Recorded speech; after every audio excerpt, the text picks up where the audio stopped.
responsibility for our own European security. On Saturday, we also agreed a new £2.2 billion loan for Ukraine, backed not by the British taxpayer, but by the profits from frozen Russian assets.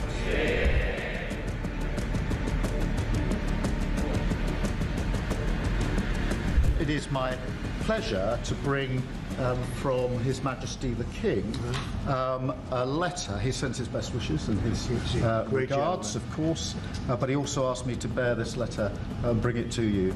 So can I present the letter from the King to you? Thank you very much. Am I supposed to read it right now? Yeah, please do. I will do. I've got to tell him what your reaction is, so I need to know. I need to know. He is a great gentleman. A great, great gentleman. He said he thinks the war's going to go on for a long time, and he better not be right. Well, I just think he should be more appreciative, because this country has stuck with them through thick and thin. We've given them much more than Europe, and Europe should have given more than us, because as you know, that's right there, that's the border. What kind of diplomacy, JD, you are speaking about? What do you mean? I'm talking about the kind of diplomacy that's going to end the destruction of your country. Yes, but if you are not strong... Mr. President, with respect, I think it's disrespectful for you to come into the Oval Office and try to litigate this in front of the American media. You're gambling with the lives of millions of people. You're gambling with World War III. You're gambling with World War III.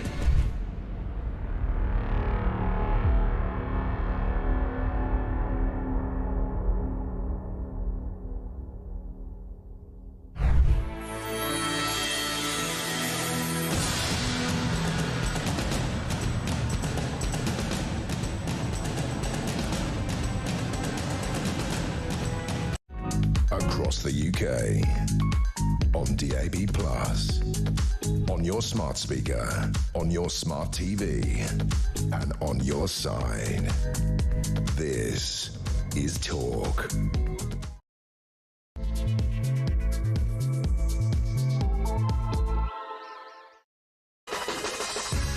Yeah. Welcome back to Morning Glory. What do you mean, welcome back? We're just starting the show. Well, I've been here for ages. How about you? But it's coming up to 3 minutes past 6. Bob Seeley's here. We're going to be looking through the papers this morning. Lots and lots of stories to talk about.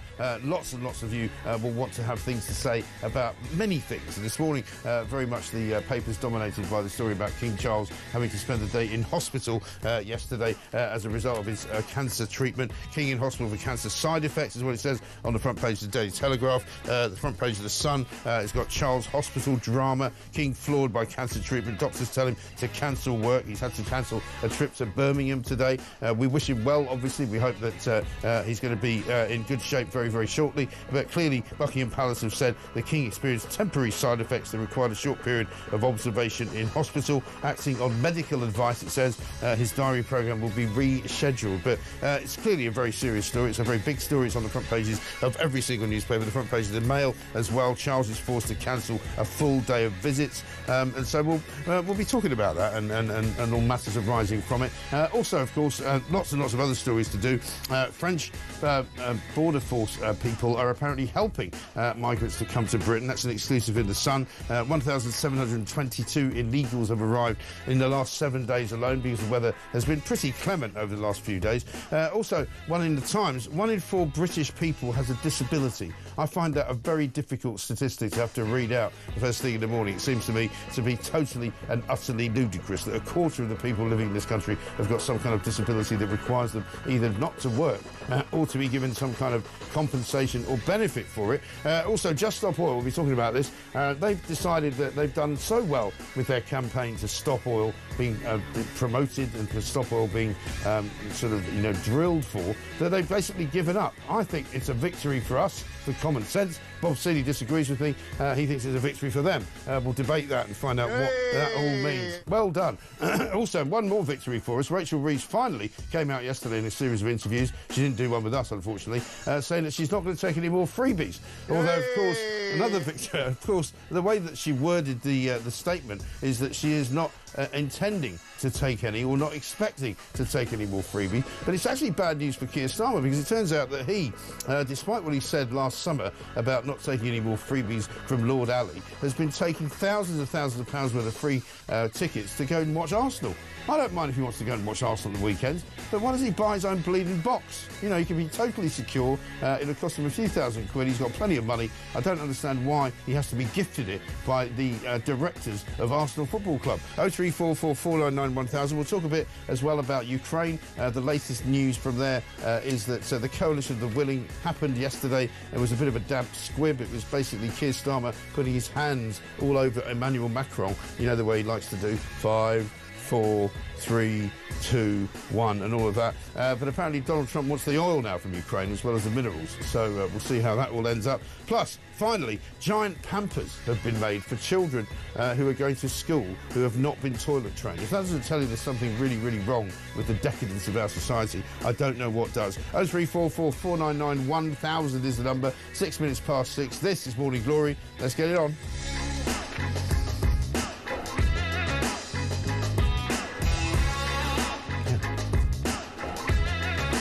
6 minutes past 6, a very good morning to all of you. This is Morning Glory. We've reached the end of another incredible week, really. We had a whole series of things happen in this week. Bob Seeley's here. Bob, very good morning. Nice to see you. Good morning. Amongst the things that we did this week, we had Kemi Badenoch on in the early part of the week, who talks a lot about fracking, possibly going back to that. He talks a bit about why she doesn't give Keir Starmer a harder time at Prime Minister's questions. What did you make of it?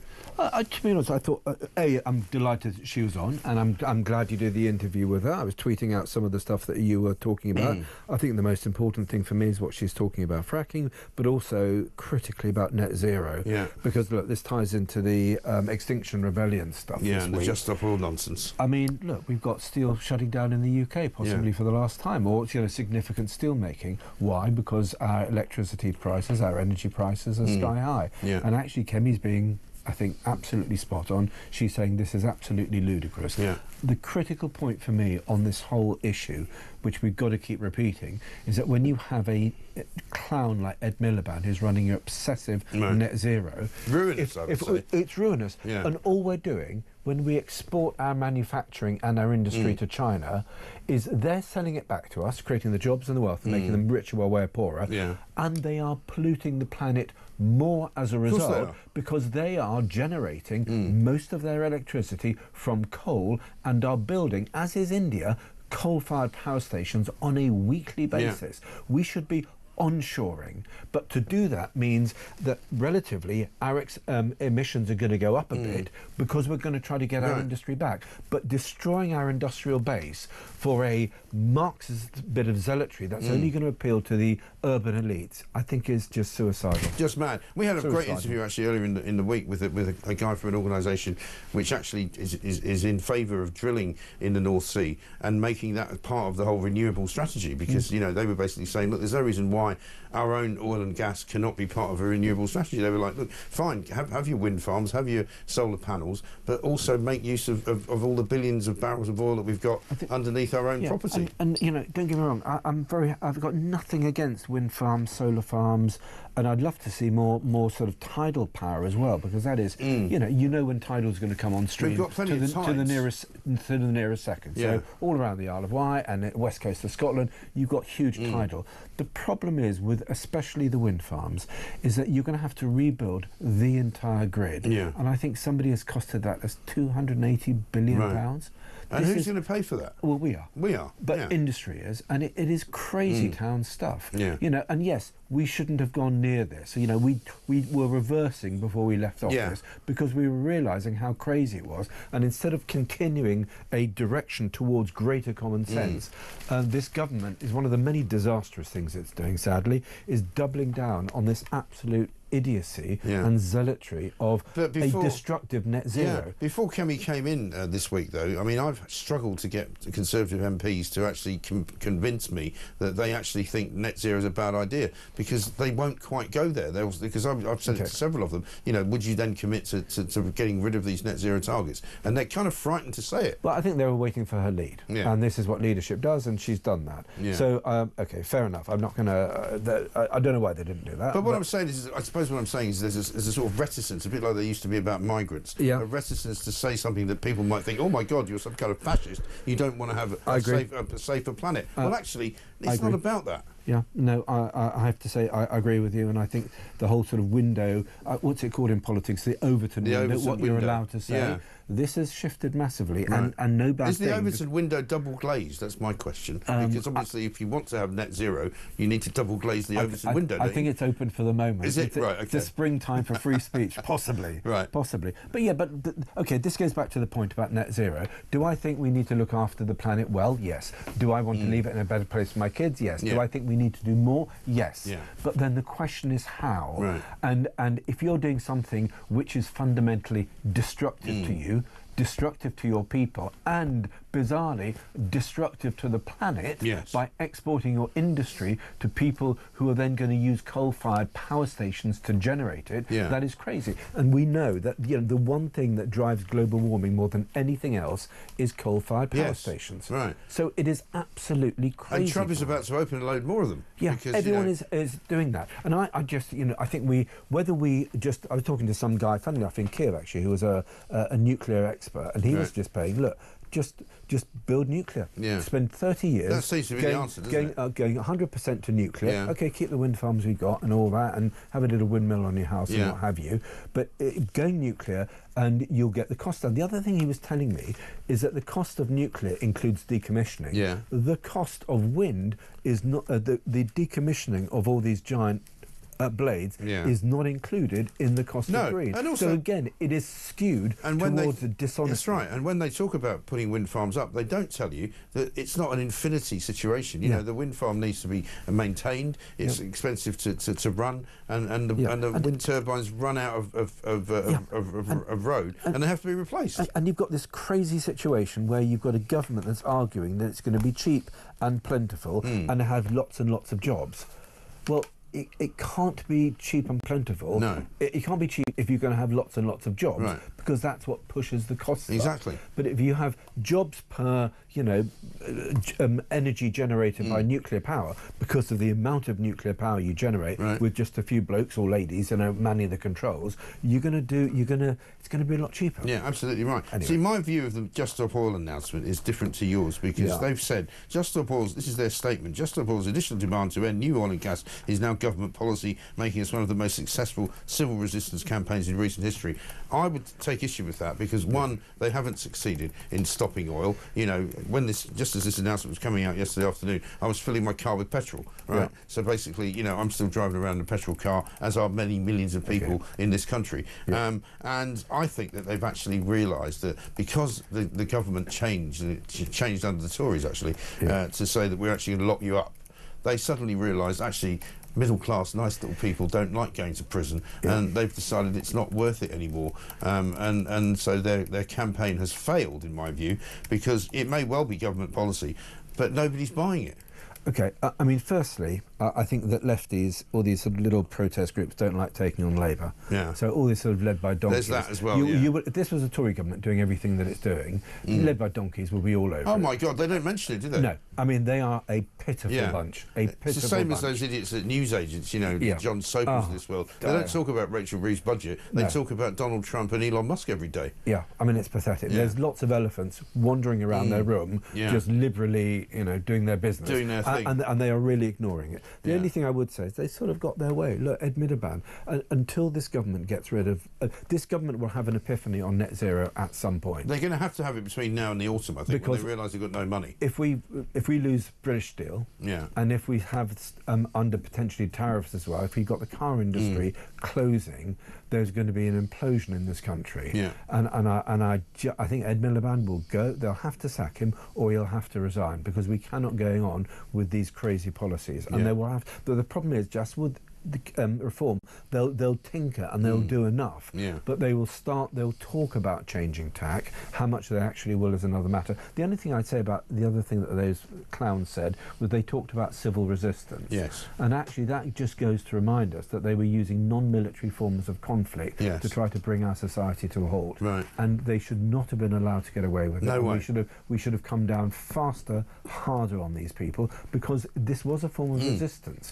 This is a free and democratic democratic society. You do not use the sort of tools that they were using unless you are pushing towards some of the sort of softer tools that organised paramilitary groups use. And they were not on those tools, but they were getting closer towards them. Well, you've got to remember as well, the people that run places like Extinction Rebellion, you know, they are dangerous communist stroke kind of, you know, fascists. These are not nice people. These are people who would quite happily enter your house, daub it with slogans and kidnap your children for a cause. You know, they're not nice people. So anyway, good riddance to Just Stop Oil is what I would say. And if they think they've won, let them think that. It's a bit like a 7-year-old walking out of a classroom having been thrown out thinking, I've won my day. But when Ed Miliband goes and when common sense starts taking over, I will happily agree with that. Yeah, okay. But not yet. All right. Let's look at the front pages because the King is all over them. Charles forced to cancel full day of visits on the front page of the Mail. King in hospital for cancer side effects. Even the Guardian has got a bit on. Oh, actually, the Guardian hasn't got a bit on it. That's chuck that away. In that case, the Guardian hasn't bothered. But yeah, I mean, obviously, quite a serious story for the King. Obviously, the paper's taking it very seriously. People will say, well, you know, why is this front page news? Well, it's front page news because he's the King, and he's been kept in hospital after feeling side effects from his continuing treatment for cancer, which he's now been treated for over a year. Yeah, I mean, what can I say? I just hope it's okay. Clearly, I wish him well. A, because he's a human being, and B, because he's our monarch. And I do hope that, I mean, look, the only thing that worries me about this is because it's all over the front pages. I hope they haven't been given the nod that it's more serious than it might be, and I hope it's just sort of over-reporting almost on their part. And I very much hope it is just side effects and nothing more serious. Yes, indeed. And we'll talk a bit about that coming up over the course of the next few days, I'm sure. Let's have a look at Rachel Reeves, because the freebie gate story came back to haunt Labour this week, when just before the budget announcement on Wednesday, it became clear that Rachel Reeves had been in receipt once again of some Sabrina Carpenter tickets. Have a look at what she said yesterday. Of the security concern, the owners of the venue offered me tickets that are not available for sale in a box. Look, I don't have any intention of doing this again. I thought it was the right decision for my family on that occasion, but I do understand how people feel about it. I just want to get that clear then. You are saying officially you will never accept, while you're Chancellor anyway, any more freebies of any kind. You'll pay your own way from this point on. If it's related to my job and it's something that I need to do in my job, like I'm going to a formal dinner or a formal event, of course you have to accept hospitality. But, you know, look, I went with a family member. I'm not intending to take concert tickets in the future. I'm not intending to take concerts. It's a bit like saying, you know, we have full confidence in the manager of the football team. You know, we've got no intention of firing them. So she's basically saying, I might have to. But it's this kind of ludicrous idea that, you know, I really didn't have any choice. It was the right thing to do to take one of my family members. You could have just said no. Or you could have just say, "Hey, have some money. Let me pay the equivalent price or something." Or give some money to charity. Yeah, or if you want to throw in some dollars. Listen, I realise that you know you've been an MP and you do get offered things. I mean, we get offered things. But one of the points that I've been making all week, and many people have made who work in business, is there's a thing called the Bribery Act now, and many people who in business can't accept gifts. You know, you can't suddenly say, "Oh, great, you know, the Emir of Qatar has sent me a hamper from Harrods." You can't accept it, but yet they do, because they think it's okay. But I mean, what's been interesting is that Guido found this out, that Reeves' statement basically about how she's not going to take any more freebies has upset him, because apparently he's accepted around £4,250 worth of private donations since he paid back the money on the freebies from the summer, and he's going to football matches all the time, sitting in the Arsenal director's box for free. So he's paid back the first freebies he got done for. Now he's on another lot. Now he's on a second. Now he's on a second run. Mean, what I found so bizarre about Rachel Reeves is that she talks about it like in a slightly sort of AI kind of generated way, as if it was. And if it was a matter of sort of policy, it was the right thing to do. I mean, it wasn't the right thing to do. This is not a policy. This is your own sort of personal sort of thing. Oh, that's a bit nice. I'll have a bit of that. Oh dear. And I think if she was honest about it, if politicians were honest about it, she said, "Look, my daughter is a big fan of Sabrina Carpenter. They came to me and offered me these tickets. You know, I know it looks bad, and I'm going to try not to do it again. And I'm sorry, but it was something I thought would be nice for my daughter to do." or something like that. You know, people would go, okay, you're a human being, we understand, you know, but to sort of do this kind of automaton, as you say, AI kind of impersonation, where you go,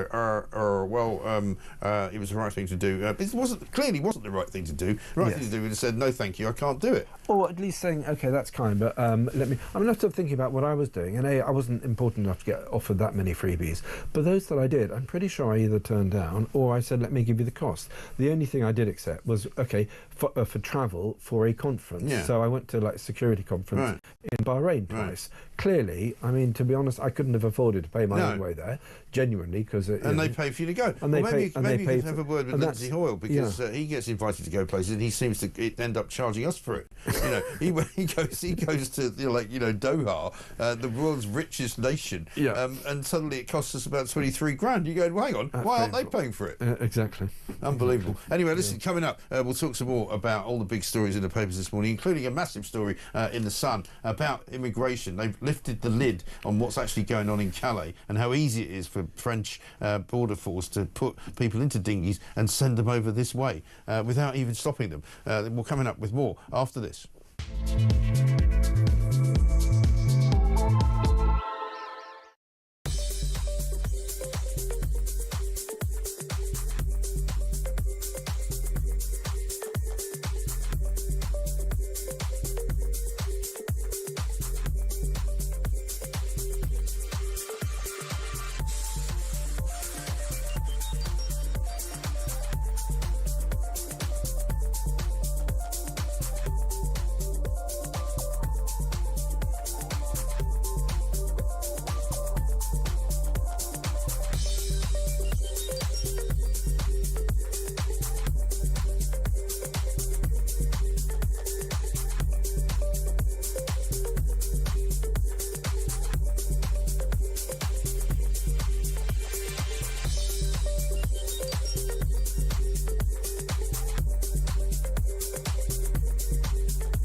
Been a political reporter for something like 20 years now, and you're absolutely right that it's pretty rare for prime ministers to sack their chancellors. That is quite the nuclear button. Actually, I think Rishi did it, didn't he? Or at least Nadine Zahawi had to resign. So, it does happen a bit. But it's a drastic thing, and especially so newly into the life of an administration.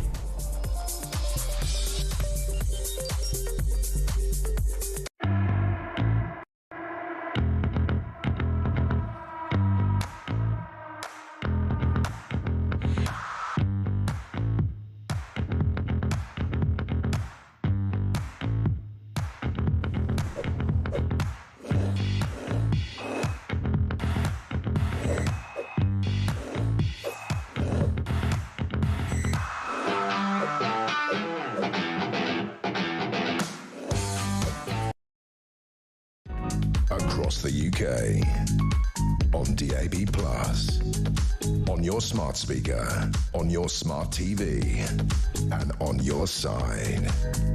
This is Talk. Welcome back to Morning Glory. I'm Mike Graham, 24 minutes past 6. Some great stories to get our teeth into this morning. Bob Seeley's here, former MP for the Isle of Wight, of course, now reinvented as a pundit, a man with some very interesting thoughts and views, which we're going to get into. Ed Southgate from The Sun gets a herogram from the Morning Glory this morning. He's going to be on the show later. He was over in Calais basically yesterday, and in The Sun there's two spreads, 4 and 5 and 6 and 7, 4 pages of Britain's broken borders is what The Sun's campaign is calling it. French authorities authorities left migrants in a dinghy floating in the channel and told them the UK will see you in an hour, basically. And what they're saying is that officials stopped the boat packed with 100 people, removed around 24 of them to keep it afloat, and then told them to wait for the British Coast Guard and Border Force crews to arrive and escort them to the UK where they could claim asylum. So, I mean, this is literally off the coast of Calais, Bob. They're not even having to get into English and British waters before they're basically being told, don't worry, you'll be rescued by Britain. I don't know what to say about this because I just despair of it. And the problem is that in the United States, they elected a government to take their country in a different direction. Yeah. We elected a government to double down on the worst aspects of everything that we've got wrong in the last 20 years. And so if we want to see change, this is not going to change for another 3 years. No. And I just wonder how many more tens of thousands of illegals are just going to, criminals, a lot of them, are just going to buy their way through organised crime onto this country, how much less safe our streets are going to be for women and children. I just despair of it. And, you know, probably by this summer, when the crisis gets so bad, I suspect the Labour Party will start looking for a Rwanda option. I know they're talking about it now, but they might actually seriously start doing it this summer. You know, great, but it's a year too late, and they should have gone with the Rwanda option because it looked like it was having some effect. But if you're asking me why you can come to this country illegally, not get arrested, not get slung in prison, and not get sent back, I do not know. I know. I mean, I would love somebody to explain it to me, some wise lawyer who says, lawyer/straight politician, to say this is the reason. I'd love to know. Well, there's lots of really good pieces of video coming out of the US at the moment. We've got a clip here from Marco Rubio, the Secretary of State, talking about people who go actually legally to America, but who then commit crime. Here's the way America treats them. If you apply for a visa to enter the United States and be a student, and you tell us that the reason why you're coming to the United States is not just because you want to write op-eds, but because you want to participate in movements that are involved in doing things like vandalizing universities, harassing students, taking over buildings, creating a ruckus, we're not going to give you a visa. If you lie to us and get a visa and then enter the United States and with that visa participate in that sort of activity, we're going to take away your visa. And once you've lost your visa, you're no longer legally in the United States, and we have a right, like every country in the world has a right, to remove you from our country. So it's just that simple. I think it's crazy. I think it's stupid for any country in the world to welcome people into their country that are going to go to your universities as visitors. They're visitors.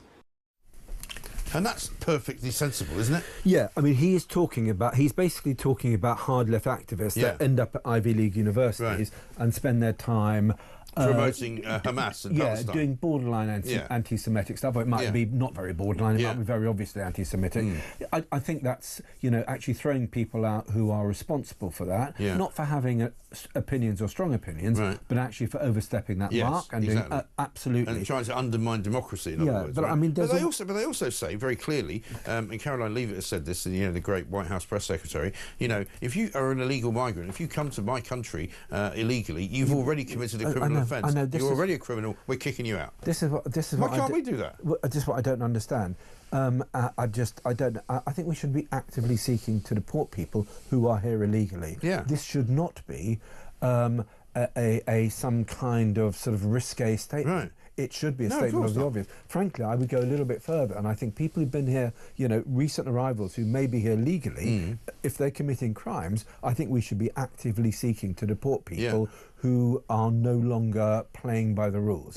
And when it comes to welfare, absolutely cutting back massively on people who should not be claiming. If you've come here on a visa, you should not be claiming from welfare in this country. And we know that and Kemi, to her credit, is starting to do this. I think we need to continue that process, and we need, until we've got this watertight, people aren't going to trust us on this issue.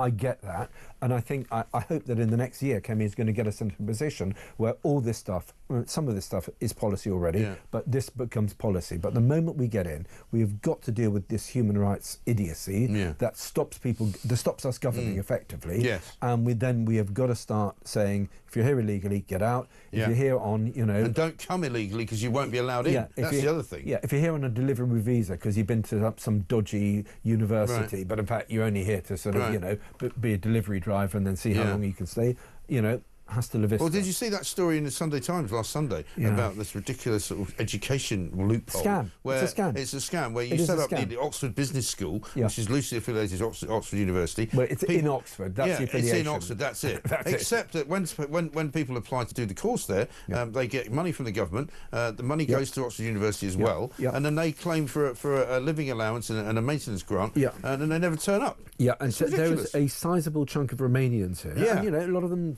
are here legally, they do work, etc., etc. But there's a sizable chunk of Romanians here who just, effectively, this is just a really good scam, and they're taking our money. Right. It's ridiculous. According to Ed Southgate, he says he walks along the northern border of Gravelines in France. He says he finds all sorts of debris from refugee crossings, a trainer, a grey beanie, a puffer jacket, trousers, a cheap Chinese-made life jacket.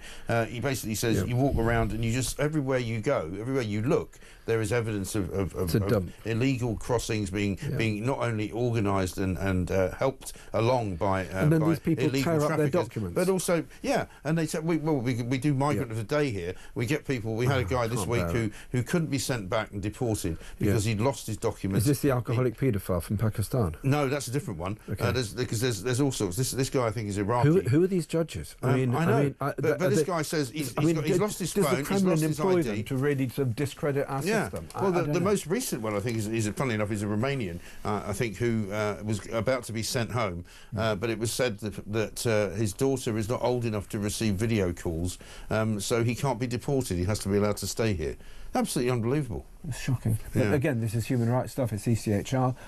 But, you know, getting rid of ECHR, we also need to get rid of the stuff that's embedded in our laws. So the Equality Act and the Human Rights Act, none of which actually strengthen your rights, my rights, the rights of everyone listening. But all they do is allow horrible left-wing lawyers, like the people running our country, to game the system. Yeah, absolutely right. The guy I'm talking about is a cocaine dealer from Kosovo, as it turns out. He's been spared deportation after a court ruled that his daughter was too young to keep in contact with him through modern technology such as video So he's calls. an organised crime. He's basically a low-level 12 criminal gangster. convictions. He's won an appeal to remain in Britain because it was found deporting him would be unduly harsh on his one-year-old child. Who the hell is the lawyer, the judge, that agrees this garbage? I know. It is absolutely disgraceful. Absolutely incredible. The other we've got 3 more years of it. This is a problem. You know, okay, I get why people were fed up with us. Yeah. We've actually got a government that's dumping the good stuff that we were doing and is now doubling down on just the worst aspects of the elite blob opinions. And it's just terrible. It is incredible, isn't it? Absolutely incredible. It's gaff-prone Friday, of course, as well, so we've got a gaff for you as well. But just before we do that, the other picture that's interesting is in the Telegraph today, a picture of a load of guys clambering on top of a dinghy about to head off to Dover, and a load of women. They're all men in the dinghy. The women are standing on the shore or sort of waist deep in the shallows, not getting on the boat, leaving the women behind. I mean, you know, this is what is the reality of what we're seeing. Yeah, it's vile. It's vile, and I don't understand why we don't stop it or can't stop it. And you know, I'm sure that Yvette Cooper. Sorry, I'm sure Yvette Cooper will come out with some "we're smashing the gangs" like hell. No, she's not. It is absolutely dishonest. Yeah. Yet another lie. Yeah, unfortunately so. This is the first gaff of the day. It's Kevin O'Sullivan, of course. Check it out. Small cotton ships in Cambridge, 12.50. We've got 2 voice notes. Can you hear this? We'll have a go. Janice in Leeds, go. Regarding fish and chips in Leeds, it's between £9.50 and £12.75, depending where you're going. So it's not the cheapest anymore. We'll go to Jason in Crewe. Jason from Crewe. Fish, chips and peas, £7.50. And it's the best chippy in England. You look confused. Why do I look confused? Well, because I'm going to ask you, when was the last time you had fish and chips? Couple of weeks ago. How much? Where'd you get it from? I think it was about 40 quid because it was in the Ivy. Honestly, you really are. For any of you who think he's a man of the people, I nearly said you're Keeping it real. I mean, that tells you, part of the Metropolitan elite, Kevin O'Sullivan, lives in Hampstead, spends 40 quid on fish and chips. No, that's bad. I will give a shout-out for a fantastically good chippy in the west of the Isle of Wight. I'm told the Isle of Wight's got great chippies. It's got some. Yeah. It's got some. The best chippy is the blue crab in Yarmouth, and it's actually very reasonable. I've just got their menu up now because I might well go there this evening or certainly over the weekend. Yes. Large cod, $8.20. That's good. Portion of chips. It feeds 3. Wow. So and it is just the batter is just super well cooked. And the size of the cod is unbelievable. Because if you go to get really bad fish and chips, like the batter's it's tiny, and there's a lot of space, thick as your fist, a lot of space between the batter and the fish. And the amount of fish is like it's a little bit of looks like smoked salmon because it's so thin. Yeah. But the blue crab, the fish there is unbelievable. Wow. Just chunks of Brilliant. it. Sounds fantastic. And the making me great hungry. chips. Making me hungry Well, come already. and visit, come and visit. I We'll will. go I to love Blue the Isle Crab. of Wight. I really do. I used to go when the kids were younger. We used to go there all the time because I loved the trip on the ferry. We could take the dog. You know, we used to stay in a place in Ventnor, which was lovely. But anyway, Ventnor, to its credit, has got one of the best wine hotels. Okay. Fantastic wine hotel in Ventnor. It's got that great pub on the sort of end of the beach. Yeah, not Spycatcher. What's it called? Spyglass. Spyglass. That's it. Yeah. Where you can watch the waves. It's a bit of a giveaway. Sorry. Oh, Freudian slip from Bob. What are you doing now? Nothing. Anyway, look, 6:35. I'm Mike Graham.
Across the UK, on DAB+, on your smart speaker, on your smart TV, and on your side.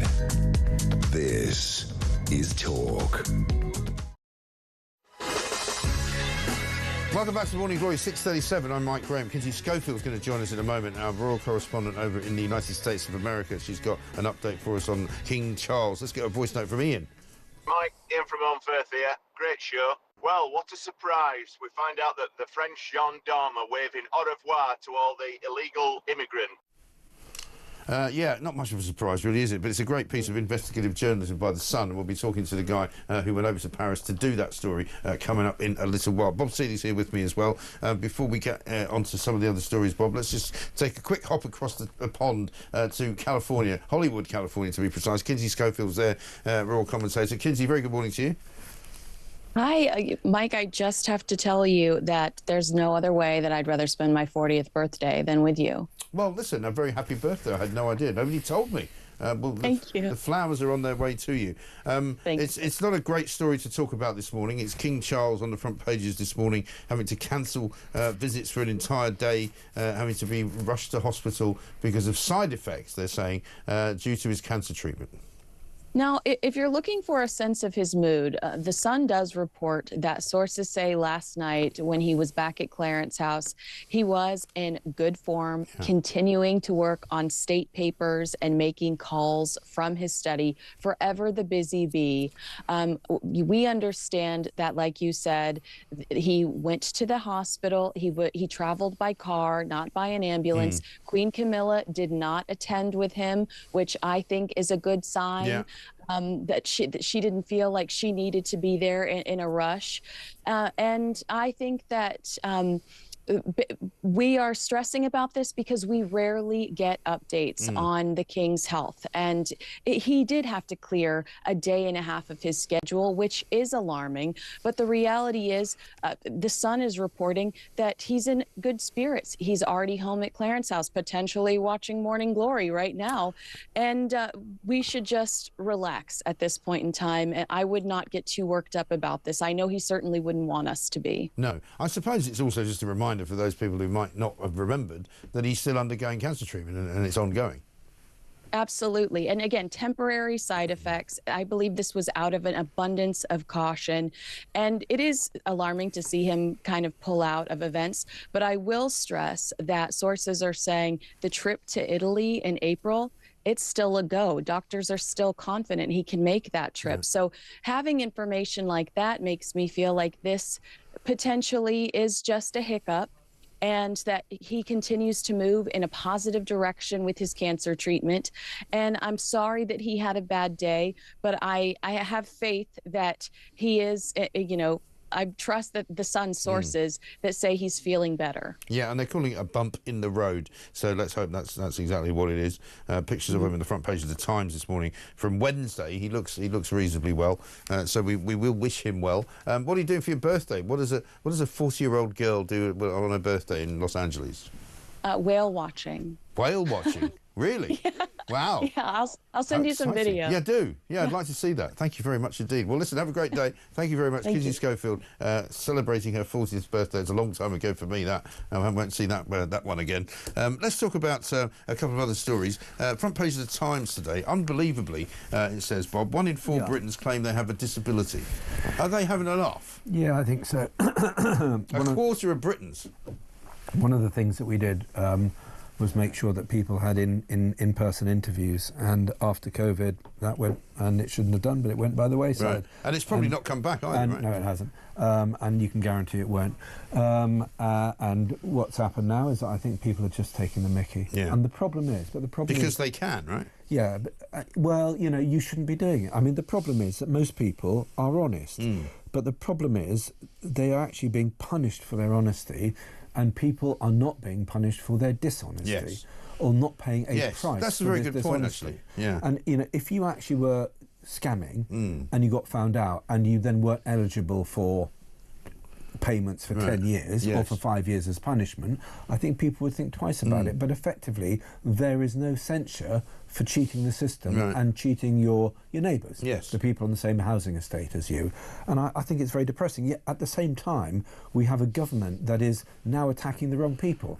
They should be. Look, we need a cap on the welfare system. No question. And we need to force people to think far more seriously about it. If you go and complain of mild mental illness, 94% of people who go to their GPs after a 10-minute chat get pretty much signed off all work and straight on to benefits for mild depression. Well, we've spoken to doctors who say that they'll sign people off without even seeing them. Yeah, this is absolutely crazy. And instead, what the government is doing is going after carers. People like my mum, when they were looking after my dad, who had Alzheimer's, you know, who's dying of Alzheimer's and dementia and all these other horrible things that old folks get. And they are now going after the wrong people rather than doing sensible, structural, thought-through reform, because you don't want to impoverish... And like you say, catching the scammers. Yeah, you don't want to impoverish the wrong people, but now they are going to impoverish the wrong people because hear this they've all the never time. thought about actually doing this properly. No, because we hear this all the time. I get calls every single day of the week from people who say, you know, the people who are honest in this country, the people who get up in the morning at 4 o'clock, get in a van, drive it for 10 hours, get home at 6 o'clock at night, you know, the people who are honest, paying their taxes, doing everything the right way, are the ones who are getting screwed. Because look at all the people who are not doing that and who are getting free money, from whether they're illegal migrants to, you know, people claiming disability when they shouldn't, people claiming all sorts of benefits, getting free Motability cars. I mean, it's ridiculous. I mean, the Motability car is a massive scam in its own right. I mean, that's billions of savings just there. Why aren't they making it? Yeah. Why aren't they making those savings? Instead, they're going to take money from carers. Yeah. I mean, carers actually are important people. They're the backbone of this country, as it turns out, because an awful lot of people are doing it without any remuneration whatsoever. Yeah, and I just think, yet again, because this government has had 14 years in opposition when all they did was navel gaze and vote for idiot left-wingers, when they come in, they don't have a plan. Rachel Reeves' daft, I mean, you know, clown chancellorship is hitting the buffers. I think she'll be gone by the end of the year. I think she'll be gone before the summer. Yeah, well, I just, will she do her tax rising and then be sacked afterwards? Or I think they won't be able to risk her doing another budget because she's so bad, it's such a disaster that, you know, who knows where we'll be by August. So who do we think is going to take over? The guy who looks like an undertaker? Yeah, I think he's the only one, Pat McFadden, who's actually a pretty awful guy. And he's a guy who switched, he was living in a house in Birmingham, right, in his constituency. They changed the rules on whether you could claim mortgage interest anymore, and when they decided you can't, he moved next door to rent a property so that you could claim the rent and rent out his house. That's not good. And when he came on this show, I asked him about it, and he said, I did everything within the rules. I'm like, that's not the point. It doesn't look good. Why are you doing it? People can't afford to do that. No ordinary person could do that. You've done it, clearly to get around the rules and to make money. Yeah. It's shocking. While we're talking about Labour, let's have a look at Starmer yesterday, because we talk about what's going on in Calais and the French not really doing anything other than helping migrants to come, illegal migrants, some of them criminals, to come to this country. Starmer going around pretending to be Winston Churchill again yesterday in Paris with Emmanuel Macron. Have a look at this. So here in Paris, we've agreed that we must go further now to support the peace process, support Ukraine, and increase the pressure on Russia to get serious. That means first stepping up the military pressure and keep Ukraine in the fight, because peace comes through strength. Second, it means increasing the economic pressure on Russia, accelerating new, tougher sanctions, bearing down on Russia's energy revenues, and working together to make this pressure count. This is Europe mobilizing together behind the peace process on a scale that we haven't seen for decades. Backed by partners from around the world, we are determined to deliver a just and lasting peace, because we know that it is vital for Ukraine and Europe as a whole. And I am clear that it's also vital for Britain. I mean, what a complete plonker. He might as well play, by the way, that's the Labour Party music. He might as well play the music from Where Eagles Dare. Can I just say, they've got a problem. What's going on? They've got a problem with their free music, haven't they? Yeah, they have. I mean, that one, and I mean, the dodgy Scandinavian. Can we have more of that, please? I was just working on some really ropey scripts for that, sort of, you know. Yeah, well, I mean, you were the one that you were the one that picked it up, and we ran with it pretty much all week after you left the last time you were here. Is the dodgy porn music? Is that a heat pump? Or you're just happy to see? Yeah, exactly. I mean, just incredible. Yeah. Never mind net zero, darling. You know, all of that. But yeah, I mean, nobody cares about him. You know, the Russians clearly don't. The fact that he's sending a warning to Vladimir Putin has no effect whatsoever. No. The Americans have got no interest whatsoever in anything Keir Starmer does. We're very clear, aren't we, from the Signal conversation. Yeah. That was leaked, that they don't give a stuff about Europe, and they think Europe's irrelevant. No, look, I mean, I'm still sceptical about this. You know, I really hope there is going to be a ceasefire, but my worry is if there is, it'll be temporary. If there is, it'll be a device to get Ukraine to disarm. That they have elections when they'll start assassinating candidates, and there'll be all sorts of chaos. Yeah. So I'm sceptical that there's actually going to be a ceasefire. I'm sceptical about whether it'll last. I'm sceptical about whether British troops to be there, because they're not in a position to enforce anything. No. And the problem is, if they're there, they are going to be hostages to fortune unless they can defend themselves. And effectively, we're going to be asking the Ukrainians to defend our troops. Yes. Well, because there was a Russian Prime Minister. A Russian Prime Minister was interviewed on Times Radio the other day by Lord Finkelstein, Danny Finkelstein, and he said, you know, the British couldn't even put together a 5,000-strong brigade. So, you know, what are they even talking about? Let's have a look at Elon Musk. He said that people are virtue signalling about Ukraine. I take great offense at those who put the appearance of goodness over the reality of it. those who virtue signal and say, oh, we can't give in to Russia, but have no solution to stopping thousands of kids dying every day. They just want that to continue forever. I have contempt for such people. I don't want to make that clear. Yeah. So you're optimistic because they're virtue signaling, and their lack of a solution means that kids don't have a father. It means that parents lost a son. For what? Nothing. Okay. I mean, look, this is interesting. What would you say to that? Okay, I'd say two things. Firstly, like Elon Musk, I despise virtue signalling because it actually destroys good politics. Yeah. You either go into politics to solve problems and you have a degree of, hopefully a large degree of honesty about what the problem is and how you're going to solve it or how you're going to mitigate it, reduce the problem. But the problem is that too many politicians nowadays, and we were slightly affected by this, but it is absolutely rampant in the Lib Dems and the Labour Party, that life is about, oh, look at me, I'm going to say this, not because it's the right thing to do, because it's going to solve a problem, because it's going to make me look good.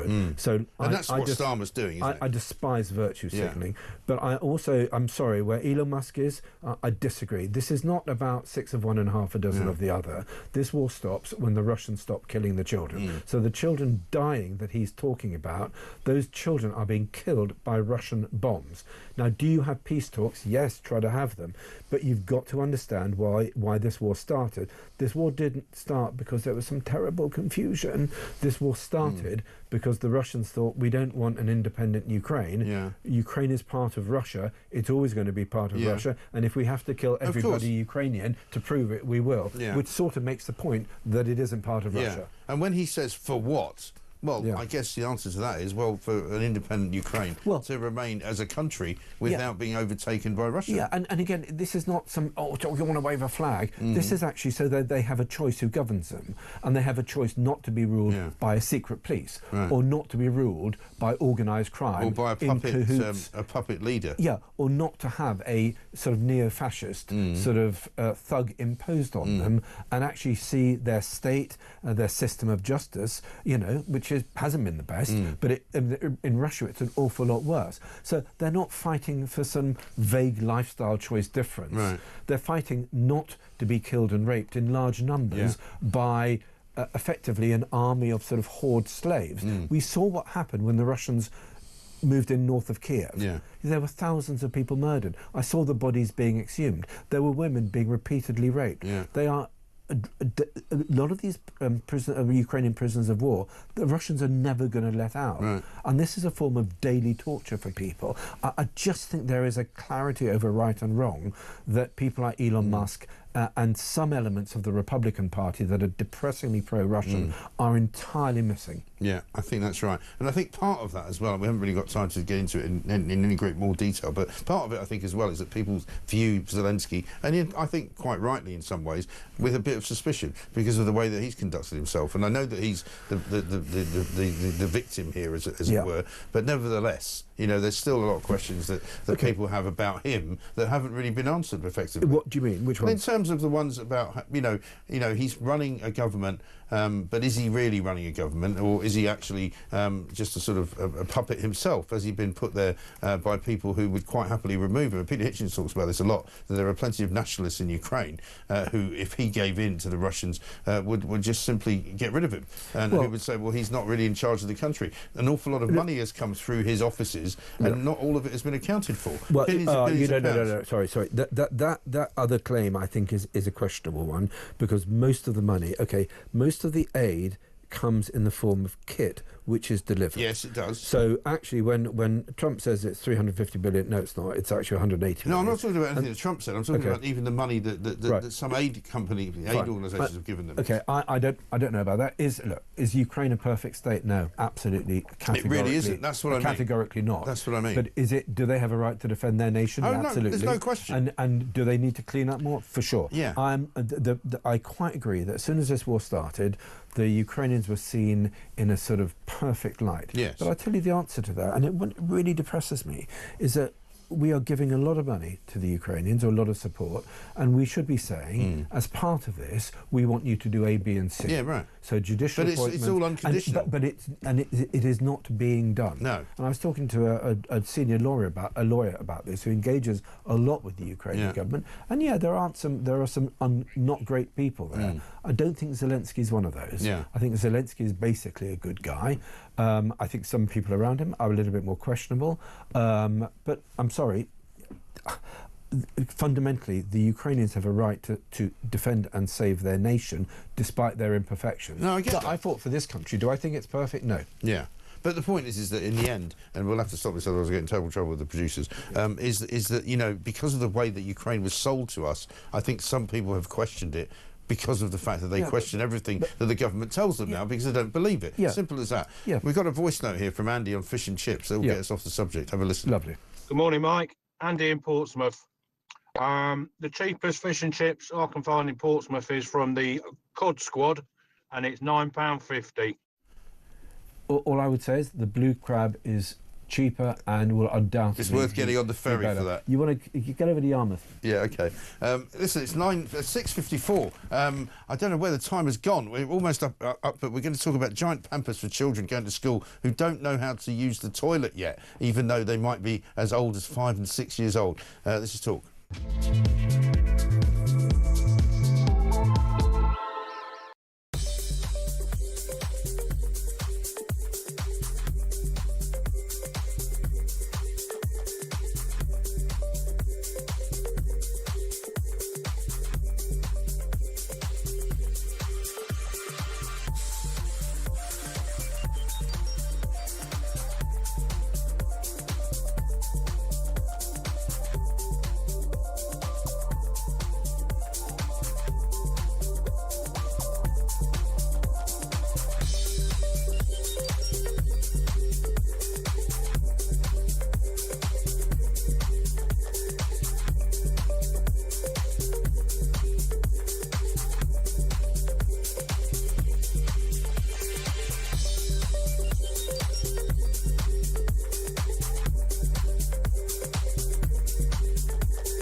The Gazans, after 17 months of suffering, and of course years and years of brainwashing and intimidation by their jihadi overlords Hamas, who are basically no different from Islamic State. They stem from the same ideological source in the Muslim Brotherhood and so on. They're finally finding their voices. Gaza is a brainwashed population. There's a lot of radicalism there, but there have always been people who've objected to Hamas. One or two of them I know personally. I've been in touch with them. They put me onto this initially, sending me videos of these protests because it wasn't being covered in the BBC. Yeah.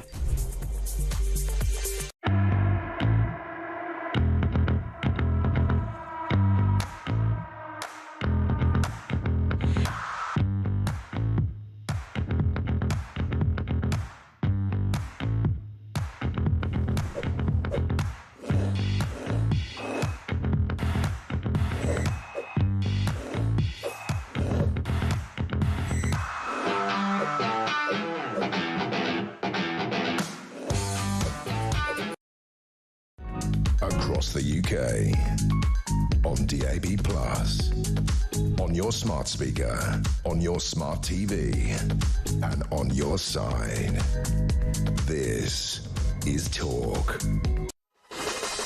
Welcome back to Morning Glory. It's 6:58. We're almost out of time on the first hour of the show. Bob Seeley's been here for an hour talking through all the big stories in the papers. One we must mention just before we go, page 11 of The Sun, could do better, it says as the headline. Pampers is launching jumbo-sized nappies for school children who are not toilet trained. They're introducing a size 9, which will fit the average 5-year-old. I mean, I've had kids. I don't know if you've got kids, but I mean, you know, I would be embarrassed if my child aged 5 was having to wear a nappy.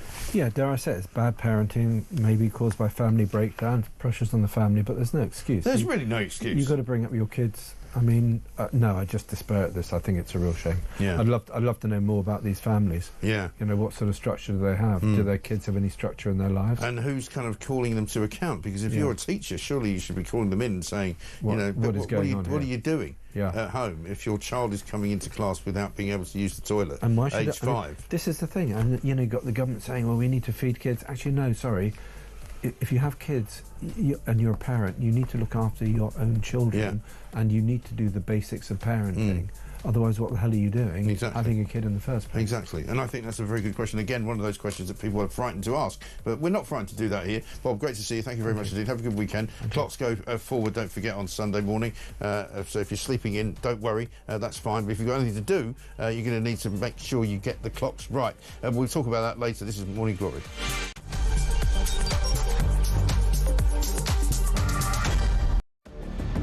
I can announce this government will begin the biggest sustained increase in defence spending since the end of the Cold War. We will deliver our commitment to spend 2.5% of GDP on defence, but we will bring it forward so we reach that level in 2027.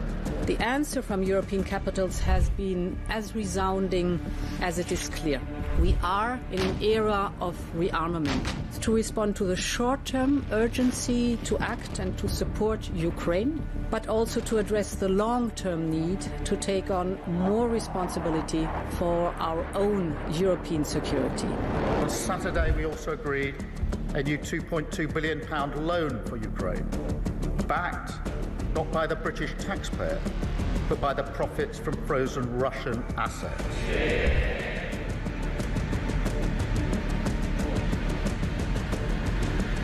It is my pleasure to bring from His Majesty the King a letter. He sent his best wishes and his regards, of course, but he also asked me to bear this letter and bring it to you.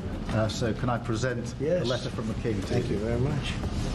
Am I supposed to read it right now? Yeah, please do. I will do. I've got to tell him what your reaction is, so I need to know.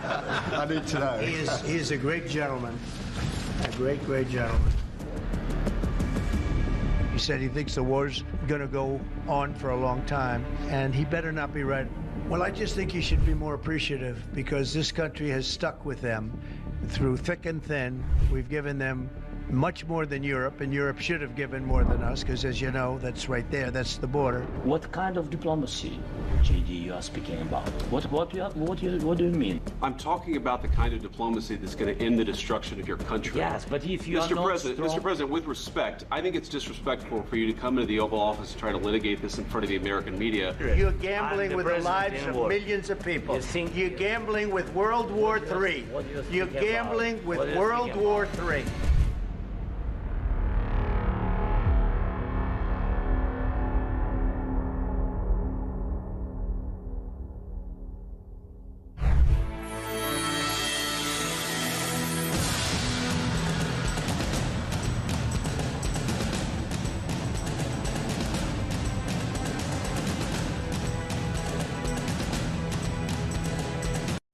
Across the UK, on DAB+, on your smart speaker, on your smart TV, and on your side.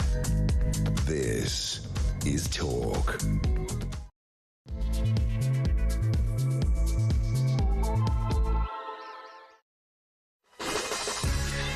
Welcome back to Morning Glory, coming up to 3 minutes past 7. It is a big weekend coming up, ladies and gentlemen. The clocks are going forward. We're going to be talking about it a little bit later on in the show. Peter Hitchens, of course, a great big fan of that.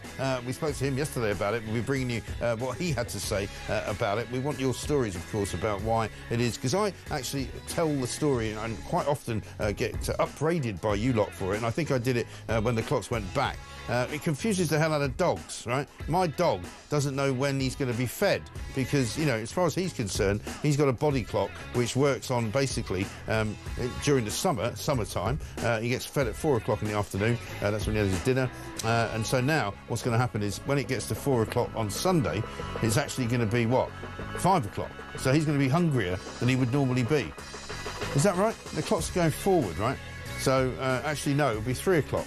So he'll be getting his dinner an hour early, which will confuse the hell out of him. And he'll come back at 4 o'clock, which will be then 5 o'clock, looking for more dinner. That's all I'm saying. You know, dogs don't like it. And I'm sure cats probably don't like it either. Maybe fish don't like it. Rabbits, whatever, you know, llamas, whatever, you know, horses. I don't know what sort of pets you've got, but, you know, we'll talk about it. It's something that we do. Also, a couple of major victories to tell you about this morning. Just Stop Oil have decided to just stop demonstrating. Yay! Hey, that's the first victory. Rachel Reeves, by the way, the Chancellor of the Exchequer, has also decided to just stop taking freebies. Yay! Brilliant. So it's a good start for a Friday morning. We're going to talk to James Seal, Deputy Political Editor of The Spectator, in a moment. An awful lot of stories on the front pages this morning, of course, about King Charles rushed to hospital. Charles' hospital drama.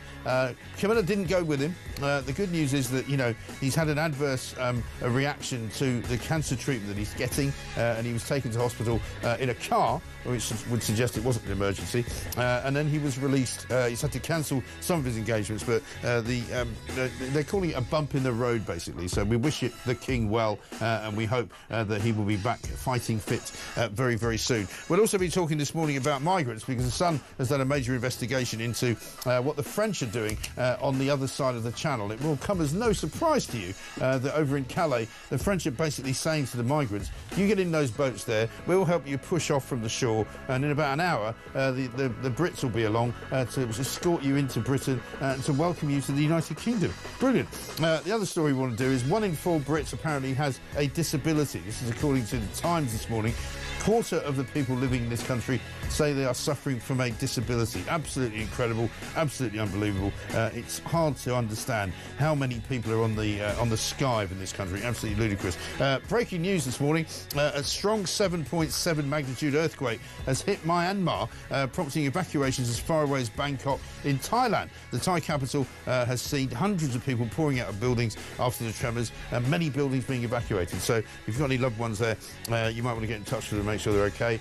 We'll be keeping you abreast of all developments as they come in. We've got lots and lots of messages as well. Don't forget to keep sending us voice notes. It's Gaff-prone Friday as well, so we're playing a few gaffs for you just to keep you interested and keep you entertained, because not only do we bring you all the news that you want to have on a Friday, we also give you opinions you won't hear anywhere else, and we make you laugh as well sometimes. At least I like to think so. 6 minutes past 7, let's get it on. Tony says this: hi Mike, if Starmer continues to interfere with President Trump's negotiations between Russia and Ukraine, the UK will face 25% tariffs, not just the car business. Bill in Cheshire says, disabled, 1 in 4 people, you've got to be joking. How low is the bar before you're classed as disabled? Geez, how many of these won't work because of hurty words? A bit stressed, don't like working, fear of asteroid strikes. That's life. Get on with it. People after World War I and World War II just had to do exactly that. Yeah, it's a good one. I haven't heard of anyone saying, look, I'm sorry, I can't come into work today. I'm worried there's going to be an asteroid strike. I bet you somebody will try it, though. You know, I've been looking up into the skies and it's looking a bit weird. And I'm worried that if I leave the house, I might get killed. And that's why I'm not coming to work. I mean, you wouldn't be surprised if somebody actually did that. Morning, Mike. It would be great to ask who initiates these freebies, the host or the MP, says Andy in Coventry. Well, yeah, I mean, I think the problem with these freebies is that, you know, Rachel Reeves has come out and said, I'm not going to have them anymore. I'm not going to take them anymore. I'm going to try not to put myself in that situation anymore. But what she's now done is she's outed Keir Starmer, who's apparently been in receipt of thousands of pounds worth of free football tickets to go and watch Arsenal from the director's box. Let's talk to James Hill, Deputy Political Editor at The Spectator, and see what he makes of it all. James, very good morning to you. Morning, Mike. It's not been a great week for Rachel Reeves, really, has it? I mean, shortly before the the budget statement on Wednesday, she was outed as having not only had free tickets to Sabrina Carpenter, but free tickets to the National Theatre as well. And she's now come out and said that she won't take any more. Let's have a quick look. Basically, because of the security concern, the owners of the venue offered me tickets that are not available for sale in a box. Look, I don't have any intention of doing this again. I thought it was the right decision for my family on that occasion, but I do understand how people feel about it. I just want to get that clear then. You're saying officially you will never accept, while you're Chancellor anyway, any more freebies of any kind. You'll pay your own way from this point on. If it's related to my job and it's something that I need to do in my job, like I'm going to a formal dinner or a formal event, of course you have to accept hospitality. But, you know, look, I went with a family member. I'm not intending to take concert tickets in the future. It's great that she throws her own family under the bus to save her reputation, isn't it? It's always nice, that. Yeah, I mean, that and obviously security. And, you know, one wonders how violent the Sabrina Carpenter concert was going to be, given her fan base is mostly comprised of young people and families. Well, this is the thing. Also, the idea that she sort of you can't buy these tickets because they're in a box. The box is actually for rent. You can actually buy the box, which then includes a load of tickets. So it's completely wrong to make out that you can't buy these tickets. I mean, it was just sort of a whole bizarre episode. I don't really understand this whole thing about them not being available to the public. Of course, that's why it's a box. There will be some commercial opportunities there. But really, I think it's really interesting that it was actually her Labour colleagues who were basically throwing Rachel Reeves under the bus as well this week, and they were not defending her. You saw Matthew Pennycook, you saw Heidi Alexander, both of them being putting a lot of clear blue water between themselves and the Chancellor. And it was actually the Tories, like Kemi Badenoch on your show, who were the ones sort of queuing up to sort of offer a partial defence of her. Yeah. I think that's not... Well, I mean, I always find this with MPs. It's whenever you start asking them questions about expenses, they all look slightly puce because they all know that they've been at it in one way, shape or form. Whether it's, you know, Jackie Smith back in the day claiming for her husband's porn movies and some barbecue furniture, and also claiming that she lived as her first home sort of in a cupboard under the stairs in her sister's house in London. You know, because they've got the system that they can use, they use it. And maybe it's the fault of the system, but I mean, we've been having conversations all week about people who work for private companies who are told that they're liable to be judged by the Bribery Act, and you know there are things that you can't. I mean, even in your business and in my business, you know, there are things that you can't accept in terms of as a freebie because it's against the law. Yeah, and I think we've got to remember, of course, Mike, that we only had a freebie scandal 6 months ago. You know, I was at Labour conference, the whole atmosphere was clouded by the fact that there was all these stories about different declarations and, of course, Lord Ali's gifts to the Labour Party. So it seems slightly mad to therefore be such a Sabrina Carpenter fan. You feel you have to reignite this whole row and, again, dominate the headlines after the spring statement.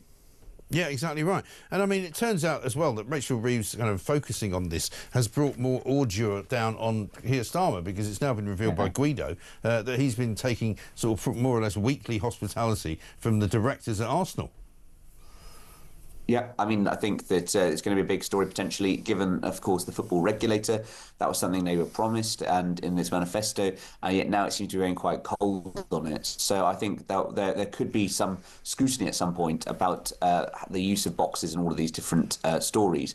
And I think it's going to be something that Labour have to keep very much aware of, given, of course, the polling suggests that their policies aren't winning much support. You see the photos there. I mean, if it looks like they're sort of being out of touch with the British public, that's always something very dangerous, particularly dangerous for a Labour government, given it always claims to be, of course, on the side of the working people. Yeah, absolutely right. The other big one that people are very, very concerned about, and, you know, Keir Starmer doesn't seem to be, is the problem with illegal migration. The Sun's done a great investigation this morning, which would have been on the front page, I'm sure, were it not for what happened to King Charles late yesterday. The Brits will come to get you in an hour, says the quote from the French border force to these migrants as they're piling them into a dinghy in Calais before they set them off onto the into the English Channel. Britain's broken borders is Ed Southgate's report. I mean, we sort of knew that the French were not exactly being helpful. What we didn't know was quite how much they were helping the migrants. Yeah, it turns out, you know, French hospitality and, you know, cooperation does extend one way, doesn't it? I mean, look, this has always been a suspicion of a lot of people within the British government. There's been some scepticism over the years as we've increasingly given larger and larger sums to the French, I believe now totaling more than £1 billion. And so I think that it's going to clearly be something that they want to pick up on, because we are all supposed to be working with the French in terms of joint missions, etc., and having a British police presence over in Calais. But obviously these undercover investigations, and it shows that, it's for the credit of the Sun for doing this, shows really how often the promise of action is not met by reality on the ground. Yeah, exactly right. And yet, here we have, let's have a look at Keir Starmer over in Paris yesterday. We're watching it there, but let's actually get the Starmer tribute to himself as, sort of the wartime leader. So here in Paris, we've agreed that we must go further now to support the peace process, support Ukraine, and increase the pressure on Russia to get serious. That means first stepping up the military pressure and keep Ukraine in the fight, because peace comes through strength. Second, it means increasing the economic pressure on Russia, accelerating new, tougher sanctions, bearing down on Russia's energy revenues, and working together to make this pressure count. This is Europe mobilizing together behind the peace process on a scale that we haven't seen for decades. Backed by partners from around the world, we are determined to deliver a just and lasting peace, because we know that it is vital for Ukraine and Europe as a whole. And I am clear that it's also vital for Britain.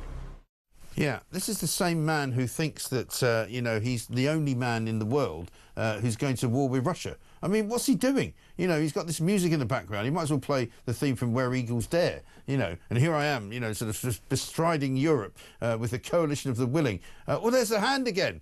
Oh, my God. He's got this thing with a hand. He puts his hand on people and he hugs them. There's something very odd about that. I was saying this yesterday. He put his hand on Rachel Reeves' shoulder for about 5 seconds, which was way too long.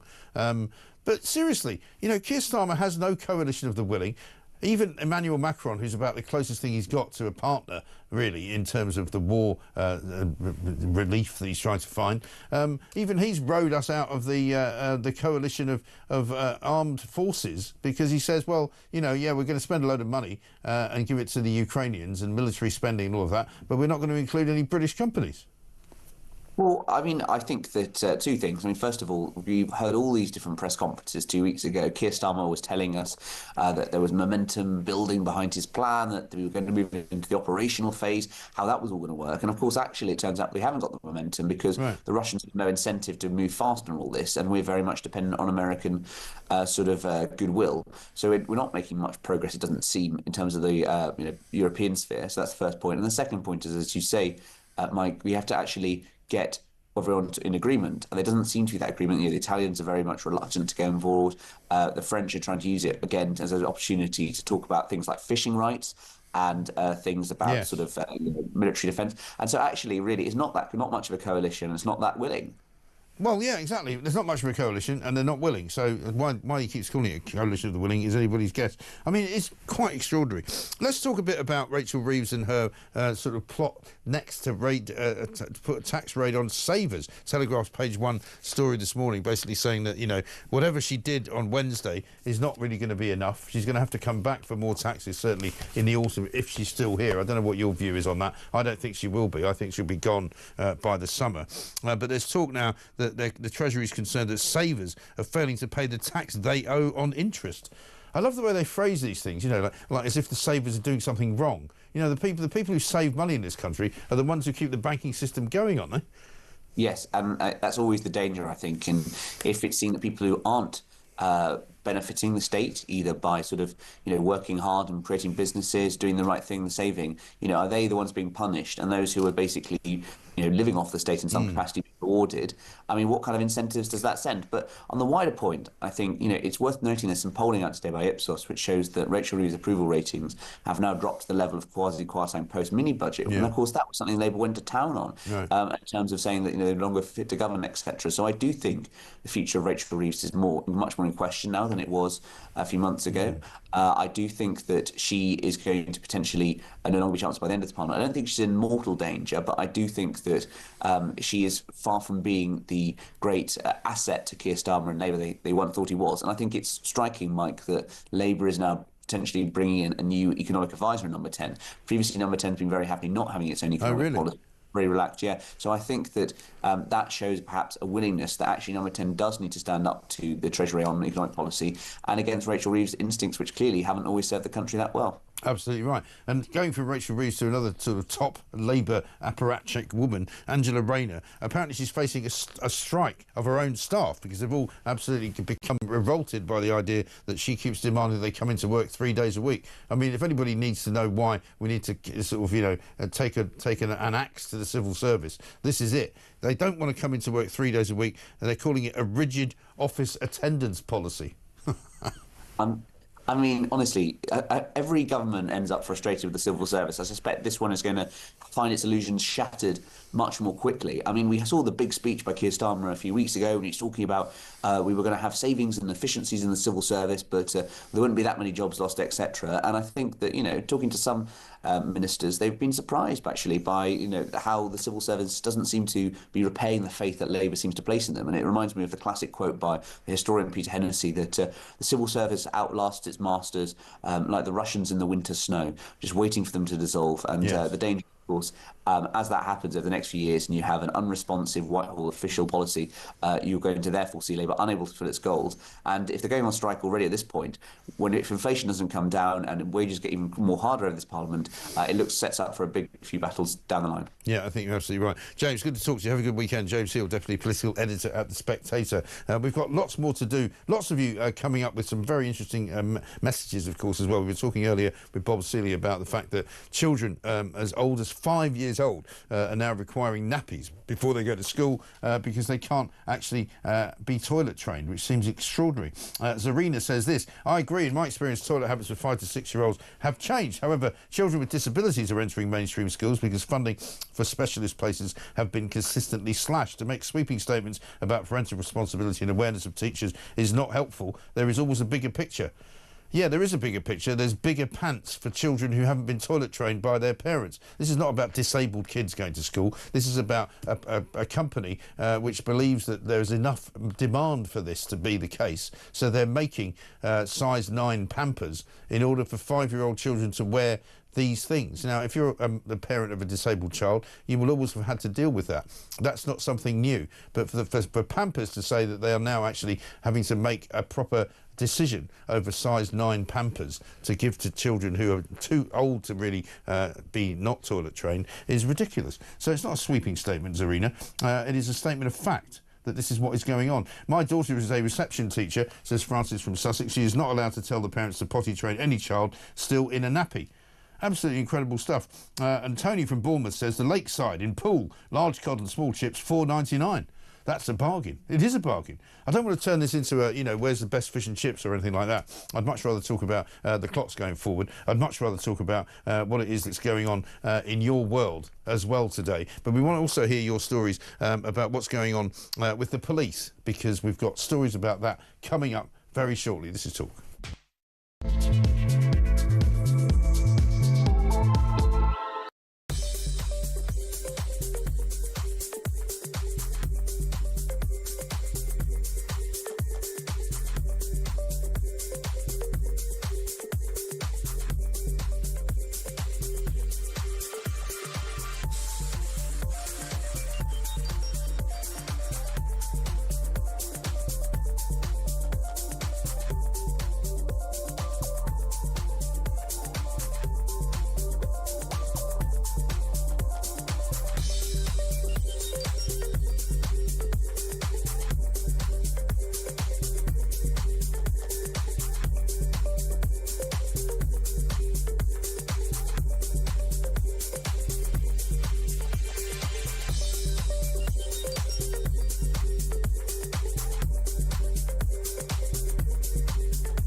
Britain has got a very major growth problem.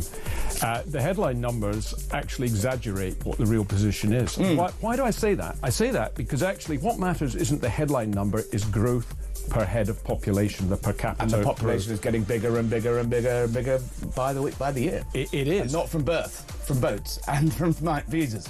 Absolutely correct. So if you look at the last 5 years, per capita growth, per head growth has not increased at all.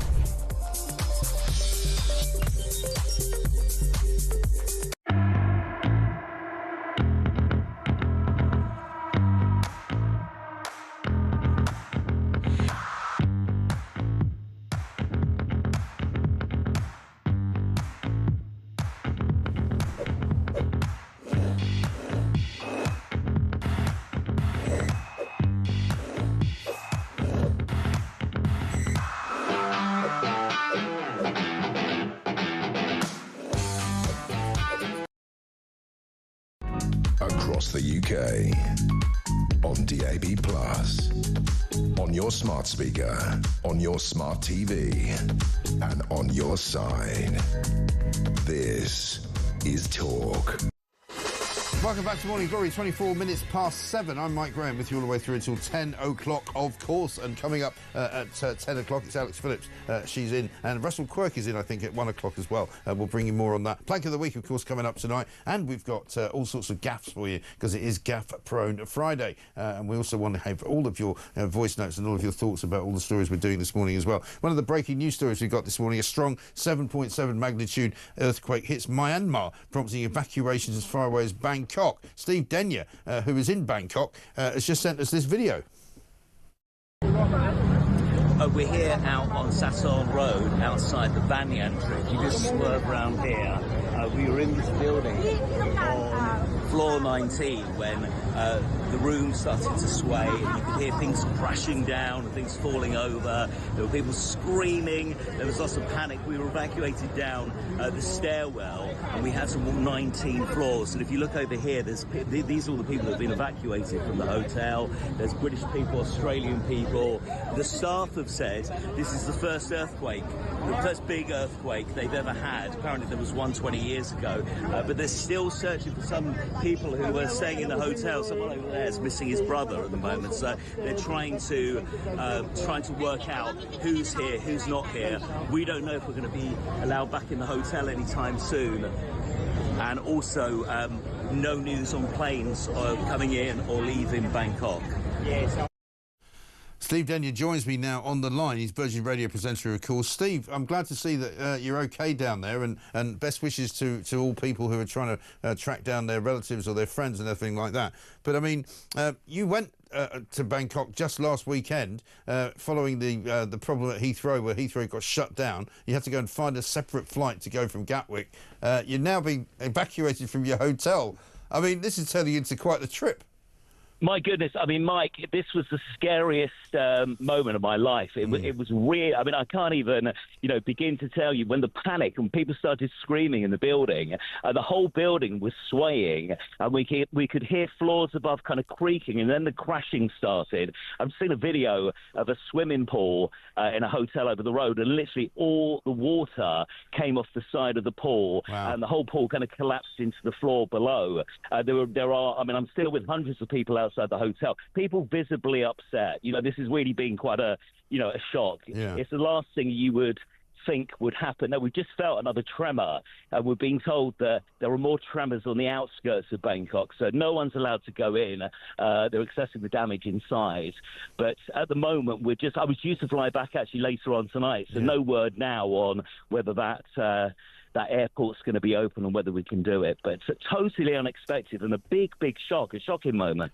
It is unbelievable, isn't it? I mean, I went to the San Francisco earthquake back in 1989 when it happened, and I was in my hotel, and there was an aftershock, a very strong aftershock. And it's hard to describe what it feels like, isn't it, when what you expect not to move suddenly starts moving around. Absolutely. Initially, I thought I was having a bit of a dizzy moment, which can happen. And I held on to the side of the table. And then it was like everybody else starting to look quite scared. And then the staff started screaming. And that was the really scary moment. Yeah. They didn't know where the emergency exit was. Suddenly, you kind of felt you were in like a 9/11 situation, walking down a staircase and the whole building swaying. And you could hear things crashing from floors above. Wow. So it really was very, very dramatic. Yeah. And we keep feeling slightly uneasy on the pavement outside. I'm sure. I mean, the building in front of me is 60 floors, very thin buildings. It's not the kind of building you would want to be in when something like this happens. No. And have you just had to leave all your stuff in the room? Yes, I was due to check out literally half an hour ago. We're out on the pavement now. Nobody's allowed in. They're still searching for people. There's somebody really kind of upset who can't find his brother. Apparently this person was having a massage inside the hotel, so was evacuated late. So yes, we're just outside. No news at the moment. Lots of sirens, lots of panic. People saying they've never, I spoke to somebody who's lived here for 30 years who's never experienced this. I don't remember any kind of earthquake activity in Thailand, really. I mean, obviously there was the tsunami back in the day at the beginning, sort of 20 odd years ago now. But yeah, well, listen, we wish you well. What are you hoping from? Is the airport actually closed then, as far as you know? I've absolutely heard nothing at the moment, nothing from Emirates Airline. So I will wait and see. I think everybody's trying to accept. They're in a state of panic at the moment, and they're trying to assess what is next, what's going to happen next. But we've just heard there have been kind of more tremors. Right. So they're expecting, I think we're going to be expected to stay outside this hotel in 38-degree heat for a bit. But of course, I'll report back as soon as I hear anything else. That'd be great. Steve, listen, stay safe. Good to talk to you. Thank you very much indeed. Steve Denyer there reporting in to us live from Bangkok, Virgin Radio presenter. He's there. He's had to evacuate the hotel he was in. There are still tremors going on at the moment. If you've got family over there at the moment, you might want to try and get in touch with them. A strong 7.7 magnitude earthquake has hit Myanmar, which is quite a long way away from Bangkok, but it's having evacuations in that main city there in Thailand, the capital city. So we'll keep you updated on all of that as we go. It's 7:30 right now. We're going to talk to Dr. Bing Jones. Why are we talking to him? Is this a bloke from Just Stop Oil? Yeah, no, I don't want to talk to him. Yeah, sorry, Just Stop Oil. I don't want to talk to him. I don't know why we booked him. I don't want to talk to him. Cheerio. This is Talk.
Across the UK, on DAB+, on your smart speaker, on your smart TV, and on your side. This is Talk. Welcome back to Morning Glory. I'm Mike Graham, 7:32. We just heard from Steve Denyer live from Bangkok there down in Thailand, where there's still some tremors going on and some aftershocks from an earthquake that's hit Myanmar this morning. Strong 7.7 magnitude, as far away as a different country, for heaven's sake. We'll find out how far away that actually is. But if you've got any loved ones in Thailand, you might want to get in touch with them to make sure they're okay. We're not sure yet whether there's any flights coming back. Steve was saying he was due to fly back tonight on Emirates Airlines from Bangkok to London. We'll find out whether or not those flights are still actually going. Right now, though, let's talk about Just Stop Oil, but not with Just Stop Oil, because we don't like to talk to them. Maxwell Marlowe, Director of Public Affairs at the Adam Smith Institute, is here with us. Maxwell, very good morning to you. Good morning, Mike. How are you? I'm very well indeed. I wasn't expecting to have to speak to Just Stop Oil, so I just decided to biff them off, because I don't wish to entertain them at all in any way, shape, or form. I find them odious creatures, ghastly individuals, completely and utterly, champagne socialist types. And I think that they haven't given up because they've won. I think they've given up because they don't really like actually being put in prison, which is now what's happening to them.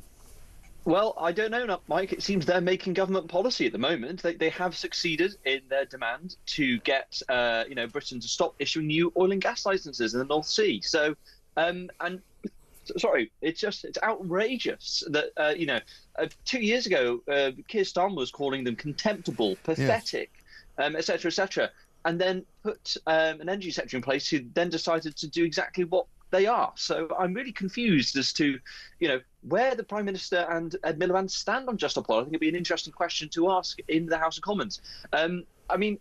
Let's not forget, Mike, the damage they have done to the public sphere, right? They have, made sure that the National Gallery and other galleries have to, really intensify the security, putting queues out the door in case people come in with tins of soup or hammers, et cetera, et cetera. It's madness. So I'm glad they're stopping, but they're doing it because they won. Yeah. I mean, you could say that, but I mean, on the other hand, when they announced it, I was literally filling my car up with petrol. So they haven't really stopped an awful lot of people from using petroleum products, shall we say? And also, they're hypocritical, as you would always expect them to be, because any of the sort of the new formed ways of bringing energy to our homes are coming in all sorts of different ways, including diesel ships bringing wood chips across the Atlantic, which is about as green as driving around in a diesel van. Yeah, absolutely. I mean, so that's the case of Drax and biomass and carbon capture and storage, and I mean that really is a contemptible thing. The amount of subsidy we've been pouring into that for years and years now, and it's actually been dismissed in the House of Commons. The government are reviewing, their relationship with this kind of provider. But I mean, I will admit, this morning, about over half of our energy coming onto the national grid is from solar because it's a sunny day, fantastic. There's a lot of wind generation, but we still rely quite a lot on, our gas. About 13% of the energy today will be from gas. That's all imported. We could make our own in the UK, but we refuse to because of people like Just Stop Oil. So once again, very concerning. Yeah, but I would say that as well that there is that sort of traffic in the opposite direction. Ed Miliband is now currently the sort of #1 hate figure in the Labour cabinet because people in the Labour cabinet think he's costing too much money, and the net zero inference is costing too much money. The amount of money that we're supposed to be spending is not sustainable, and I think that Ed Miliband will fall by the wayside soon enough, and then that will mean that a lot of these measures will disappear. And I'm honestly, I think Just Stop Oil have been very good at PR, and I think they've spun this one as well to just make out that the skiing season's over. We don't want to spend the summer sitting on the road. We've decided to go back to northern Italy instead. Lake Como's looking very nice at this time of year, and Mummy's taking us there in a nice Volvo. So we'll just give up. I'd say so. Look, I'm glad they're done. I feel very sorry for everyone who's been affected by it. I mean, I'm sure you remember the stories of people not being able to make it to their dying mother's bedside at hospital. Totally. People missing births, missing big events, celebrations, you name it. They have wreaked havoc on Britain, and the government have essentially kowtowed to them. And I think that is just utterly contemptible. To quote the Prime Minister, it's terrible. Yeah, indeed. And but conversely and perversely, you might say, because of the way that the Metropolitan Police are not very good at policing, the wrong kind of demonstration. Actually, they turned up the screw on them, and I think it's no coincidence that because they're now getting arrested and actually punished and sent to prison, that they've sort of lost the will for the fight. I'd say so. That could be true.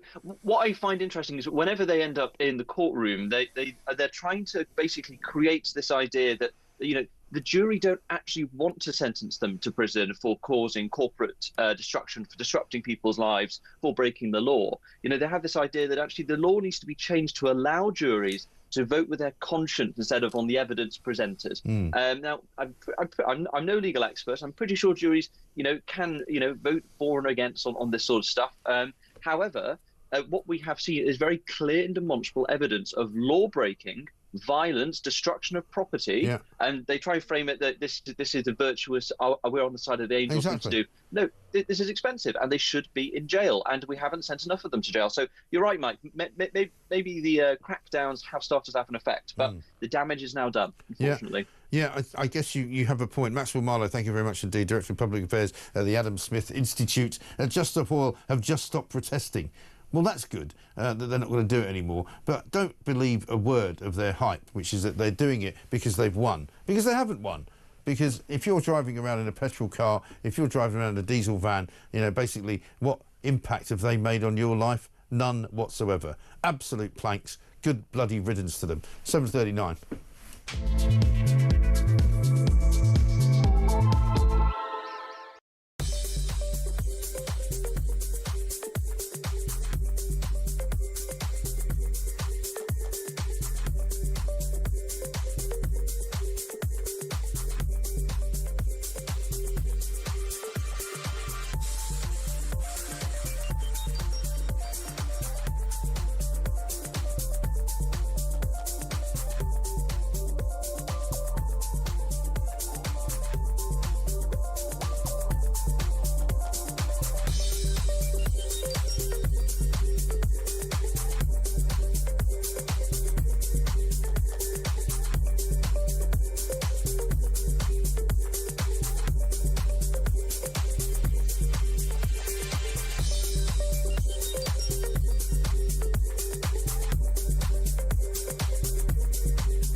And again, as there are structural problems with this economy that go way back. Productivity flattened in about 2000, real wage and per capita GDP in the mid-noughties. I do think it's important to say whenever we talk about GDP growth, the thing that matters in terms of making you, me, or any of the viewers actually better off is per capita GDP, which is dividing GDP by the number of people here. If you've got flat GDP at the same time as you have mass immigration, that's a really incredible achievement because that means your country is actually getting poorer in per capita terms. So that's worth noting. But of course, Labour doesn't have a plan for growth.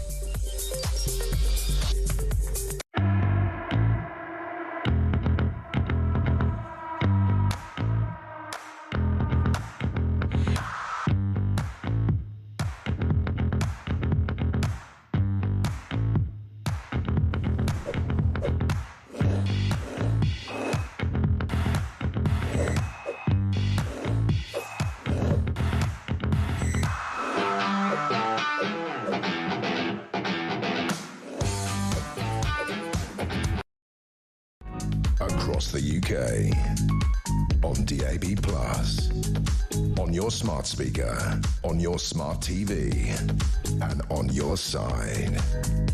This is Talk. Welcome back to Morning Glory, 7:43. I'm Mike Graham with you all the way through, of course, until 10 o'clock. Alex Phillips will be here then. Alison in Southport says, morning, Mike. I work in a nursery. It is an epidemic of children that are not toilet trained by the time they go to reception class at school. Honestly, Mike, I could write a bloody book on it. And Andy in Cornwall says, just get the parents to come in and change the school child's nappy. I think they will soon be potty trained. Yeah, absolutely right. Let's get a quick voice note from Michelle. This is ridiculous. Why don't the school just tell the children, don't come to school unless you're toilet trained? Tell the parents, don't send children in unless you've toilet trained them. I mean, what the hell? Are they absolved of all parental responsibilities these days?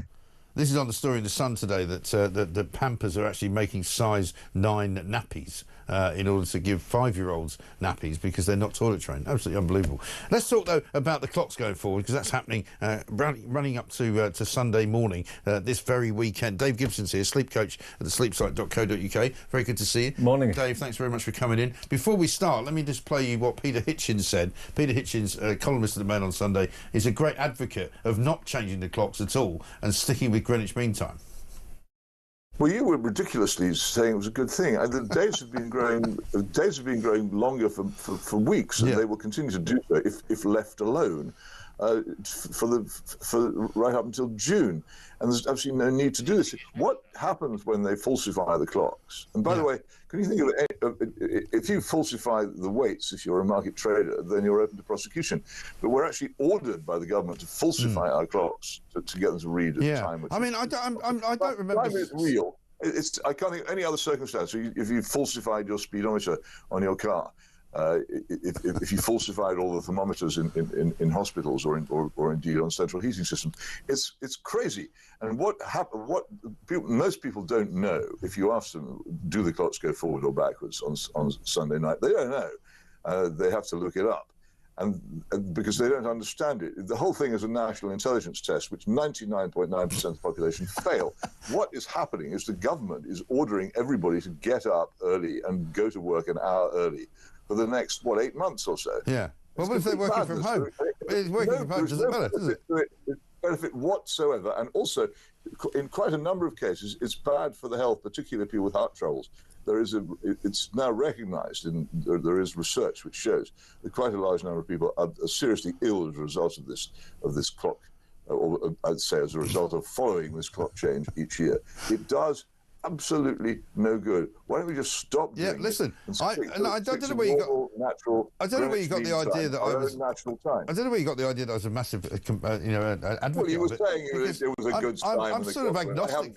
I'm sort of agnostic about it. I don't mind really. I don't really mind it. But anyway, listen. Don't forget, it's spring forward. You'll mind it on Monday morning because you'll have to get up an hour earlier. No, I won't. I'll just go to bed an hour earlier. You'll mind it. Sunday, everybody thinks, oh, okay. But on Monday morning, you have to start work an hour earlier. The schools start an hour earlier. The shops close an hour earlier in the evening. Every workplace, as I say, is affected. All the timetables, broadcasting are affected. Yeah. You can't ignore it or live or live. Do you change your clocks at home, or do you leave them on sort of winter time? If I was living in retirement, I'd ignore the whole thing. But I'm still at work. I have to catch trains and go to work and deliver copy on time and stuff like that. I have to observe it. But I think it's completely stupid. I say it's a national intelligence test. If people would only think about it, they demand that it stop. But everybody just submits to it. It's extraordinary. That was Peter Hitchens on the show yesterday. Dave Gibson's here from sleepsite.co.uk. Is he right? I mean, should we not change the clocks? Technically, he's right in that it's. When you look at the American Society of Sleep, they say it's a public health and safety risk to lose an hour's sleep because there's more road traffic accidents, there's mood disorders, there's heart attacks that go up. The problem that you've got though is that if you don't change it, you will spend more money on energy, for sure. And Does it depend on where you are in the world? Because I mean, in America, where they have probably, I suppose, more light than we have. I mean, I lived in Scotland for a few years, right? And in Scotland, in the winter, there were days when you never saw any light really at all. You know, I would go to work in the morning at sort of 7 o'clock, and it would be dark. I would come home at 4 in the afternoon. It's dark. he would go out for a cigarette or something at 2 o'clock in the afternoon, and it wasn't really light A in the winter. Yeah, a third of the world don't bother. Yeah. China and Japan don't bother. In America, they voted for the Sunshine Protection Act. Yes, because some states, I think, have done away with it sort of summertime altogether, haven't they? Absolutely. Yeah. And does it matter whether you if you were to stick with one form of the time? I mean, according to Peter Hitchens, it would be Greenwich Mean Time. Yeah. But what if you were to stick with the summertime? Would that make any difference? Yes, you choose one or the other. Right. Summertime, keeping it would mean it'd be very, very dark in the winter in the morning. So Right. in Scotland, as you were saying, it'd be pretty much black. Yeah. The thing is that we need sunlight to help wake us up in the morning. Yes. I mean, does that change, though, as well with the way that the world of commerce now works? For example, you know, people are working in all sorts of different ways now. They're not necessarily going to an office. Some of them are not going to an office at all. I mean, we've got Angela Rayner's staff threatening to go on strike because she's asked them to come in 3 days a week. You know, if you're only working from home, does it matter if you're waking up in the dark or not? Personally, I don't think so, but the advice is to get outside for half an hour every day. That's a requirement to set your body clock. Right, okay. And why do so many people, when you say people have crash more cars, have more heart attacks, is it because they don't actually have the extra hour's sleep, because they actually genuinely miss it? What happens is we're starting off from sleep deprivation. Right. So if you look at the UK, a third of the UK gets 6 or less hours. Right. So you're already in a problematic state, both in terms of your long-term health and your short-term focus. Okay. So what happens... See, I mean, I'll sometimes struggle to have 6 hours sleep at night because I get up at 4:15 in the morning, and I don't always go to bed, you know, early enough to get 6 hours sleep. But I'll go home and have a nap. If you have a nap, does that help? Naps will help with your cognitive processes for sure. It won't totally help you, but it's certainly better than not having a nap. Yeah, right. We know in certain parts of the world, for example, the siesta period makes people biphasic. Yeah. What's that mean? It means you have 2 big blocks of sleep. Oh, okay. And that is as good as a one night sleeping straight. Because I used to do an overnight show on Talk Sport, right? So I would go into work at sort of 11:30, 12 o'clock at night. I'd work from 1 till 6 in the morning. I'd go home and sort of have a bowl of pasta, a glass of wine, like it was dinner, and then I'd go to sleep for about 6 hours, and then I would sometimes have another sleep before I went into work. And I actually felt fine. People said it will drive you mad. You can't work overnight, it'll drive you insane. I was fine. That's what I recommend to people doing night shifts. Yeah. So you sleep in 2 bits. Yeah, you've got no choice. The other thing I always bring up about this is pets, because my dog, right, who's quite an interesting Labrador, he gets quite confused by the clocks going backwards and forwards because, you know, he's used to getting fed in the morning at 7-ish o'clock, sometimes a bit earlier, and at 4 o'clock in the afternoon religiously, right? And then so this weekend, on Sunday, I was just trying to work it out because clocks go forward. So when he gets fed at 4 o'clock on Sunday, it'll actually only, in his head, it'll only be 3 o'clock. Right, so he'll be looking for more food in an hour after that. Yep. The key to all of it is to try and stagger the change. If you're gonna have to make up an hour in one go, don't stagger it over the whole weekend. We were just saying, why not start it on a Friday night so you've got the whole weekend to recover? Would I mean, I suppose commercially it wouldn't work if you tried to sort of do it incrementally, like in 15-minute sections, like start on Friday with the clocks go forward 15 minutes. Yeah. And then Saturday another 15 minutes. And Sunday another 15 minutes. Just do it yourself outside of work, and also try and eat slightly earlier as well. Particularly also on a morning, get out bright sunshine. Yeah. So if you're looking at trying to minimise the impact, on Saturday get a lot of bright sunlight. Yeah. Stop coffee. Okay. Coffee we know is I don't really drink coffee anyway. Yeah. I gave that up. And exercise more. Yeah. I'm trying to do that as well. What about the business of electronic devices now? Because we're now surrounded by things that automatically change the clock, right? And, you know, I'm sure there are people listening to this who go, yeah, this is always annoying in the mornings you come down because maybe the oven hasn't changed. Absolutely. I actually woke up the other weekend, I think it was the weekend before last, and for some reason I was convinced the clocks had changed. I don't know why. And I came downstairs and I was like, why have the clocks automatically changed? And I'm looking at my iPhone going, why hasn't it changed? I've checked the car, it hasn't changed. And of course, I just dreamt that it had changed. But what if you've got a house full of devices which haven't changed, and then you wake up and you really don't know what time it is? Oh no, it's an absolute pain in the neck. It's also, we've got different countries doing it at different times. Yes. Because America went about 3-4 weeks ago. Yeah. Because a lot of my family live in America, and we're only 4 hours behind. They've only been 4 hours behind instead of 5, and so this weekend it will be 5 again. If you talk to any scientist, and if you talk to any researcher, they would say that it's outdated. Yeah. The benefit of it was, and still is, it would save you energy if you stayed with summertime. You're right. Okay. Well, anyway, so what do you have any tips? What are you going to do on Saturday night? I'm going to go to bed earlier on Friday night. Are you? Yeah. I stagger it by half an hour. Okay. So on Friday night you go to bed at what, 10 or something? Yeah.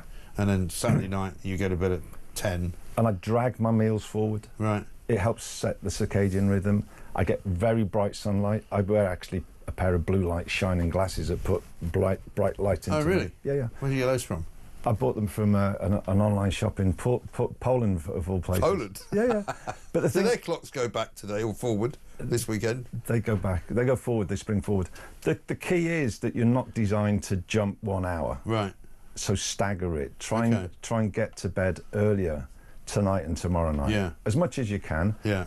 And then literally set your body clock by getting out bright sunshine. It's going to be bright in most of the UK on Saturday morning. Yeah. Get out. Get outside. It helps reset the body clock. All right. Brilliant. Dave Gibson, sleep coach at the sleepsite.co.uk. Thank you very much indeed. Real pleasure. Let's get a voice note from Andy on Steve Denyer. Hello again, Mike. Bloody hell, poor old Steve Denyer. He ain't had a good week, has he, eh? Having his flight all messed up last week due to the Heathrow debacle and stuff, and now he's having to deal with this earthquake. Hope he's all right. Anyway, keep up the good work, Mike. Andy, thanks very much indeed. Yeah, we'll check in with Steve in a little while to see how he's getting on, to see if he can actually get back. I presume he's got to work. I don't know, what are they doing in Thailand? Are their clocks going forward? They don't change. They don't change. So they have earthquakes. I mean, this is always a bit of give and take. At 7:54. Oh, there's no break? Oh, there isn't a break. What's going on? Well, I've just done my own gaff. Have we got any gaffs? I haven't got any gaffs either. As a long-time listener, my opinion of talkTV is just taking a big hit, says Dave, and turning down a range of interviews just because someone has different views is disappointing. I dislike Just Stop Oil as much as anyone, but only featuring people who share your opinions doesn't provide balanced input for viewers to form their own perspectives. Poor show, Mike Graham, says Joe in Cobham. Listen, Joe, I've got a long-standing arrangement where I don't talk to Just Stop Oil. I'll tell you why I don't do it, because I don't believe in giving them publicity, because I think that's part of their, sort of heroin addiction, that they love the publicity. That's why they do it. And also, I'm never talking to anybody called Dr. Bing anything, to be honest.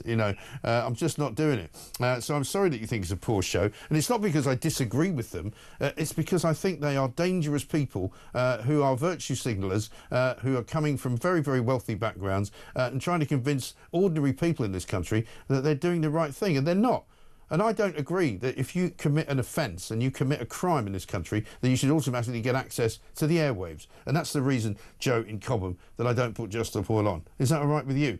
Betty says, Mike, I was in Malaysia when the Indonesian earthquakes hit. Tsunami warnings will be next and for a few days because Bangkok is a very low sea level.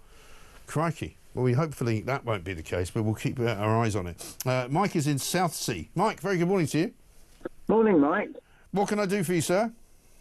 I love it when the clocks go on. In fact, I feel like dancing on the table. But this year I can't because I'm having a hip replacement on Monday. So. Yes, probably unwise.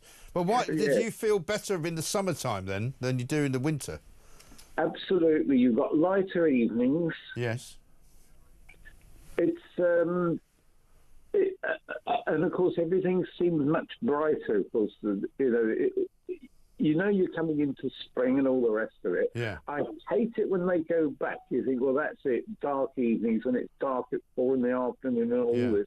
Well, this is the thing. This is what I found when I was in Scotland. Even when it was a bright, sunny day in the winter in Scotland, it was getting dark at about 2 o'clock. You'd have about 2 hours of sunshine.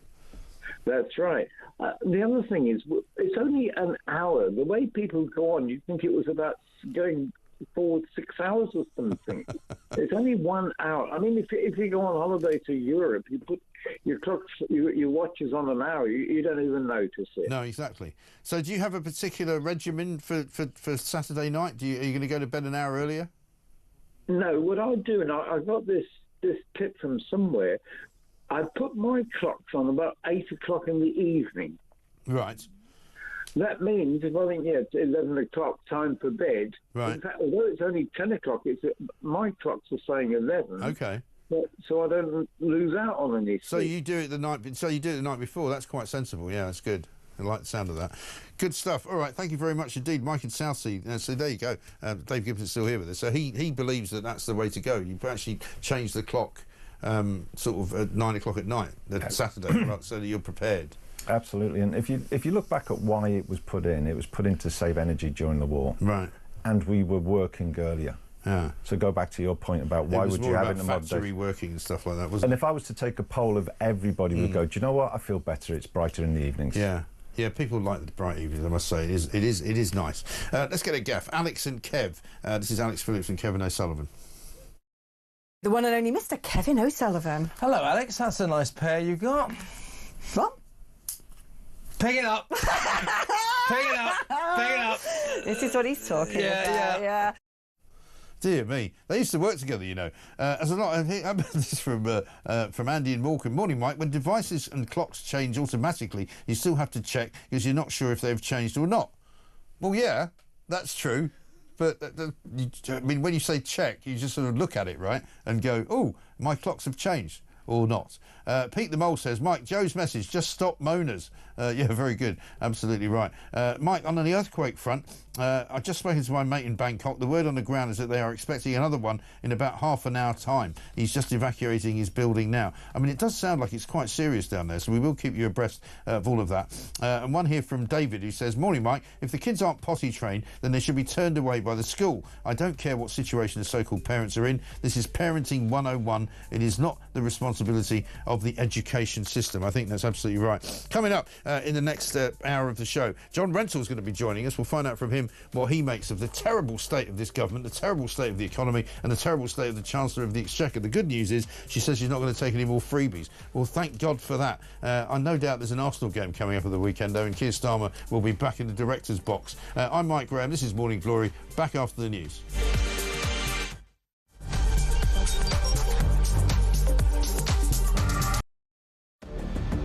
I can announce this government will begin the biggest sustained increase in defence spending since the end of the Cold War.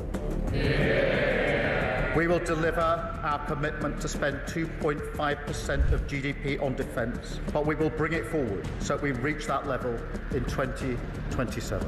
The answer from European capitals has been as resounding as it is clear.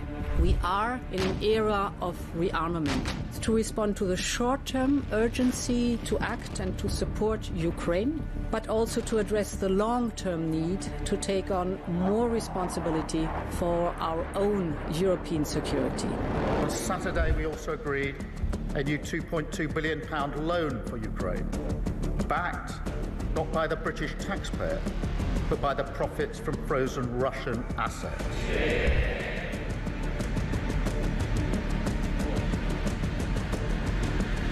It is my pleasure to bring from His Majesty the King a letter. He sends his best wishes and his regards, of course, but he also asked me to bear this letter and bring it to you.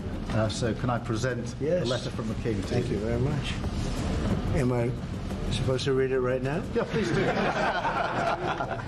I will do. I've got to tell him what your reaction is, so I need to know. I need to know. He is a great gentleman. A great, great gentleman.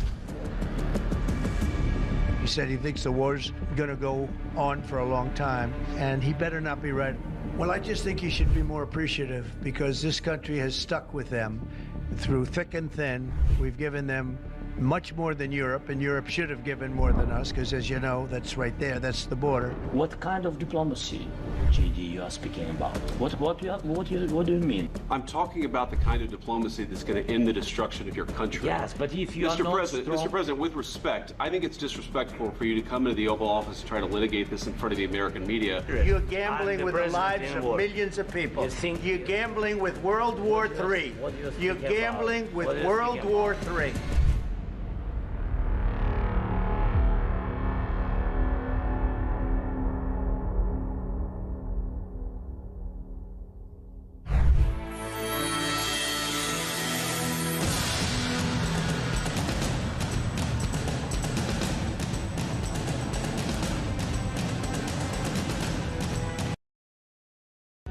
Across the UK, on DAB+, on your smart speaker, on your smart TV, and on your side. This is Talk.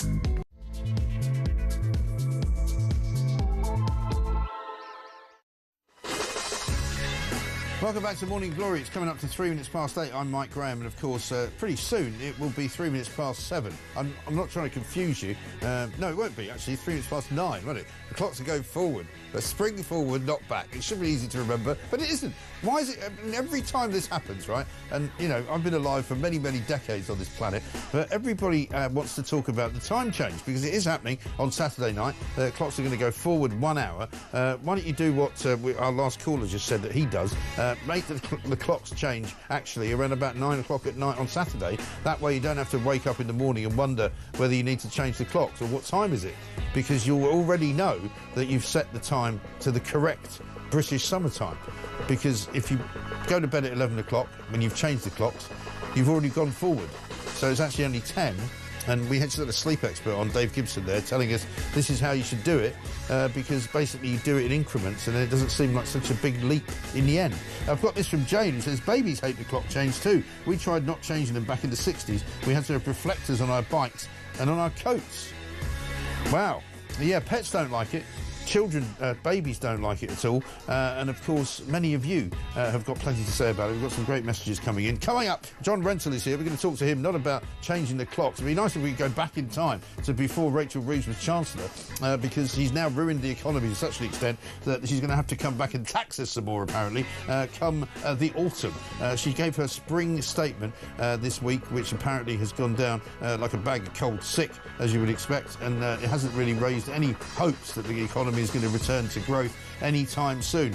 And in fact, more to the point, the most important part of it, really, that anybody remembers, is that she said she's not going to accept any more freebies after it was revealed over the weekend, last weekend, that she took 2 tickets to the Sabrina Carpenter show, basically because it was her family that wanted to go. There's Keir Starmer with his hand on her. That's not a good look, I'm afraid. Keir Starmer, of course, again, wandering about in Europe trying to make out he's Churchill. Coalition of the Willing has now come down to basically him. Emmanuel Macron's not even in the game.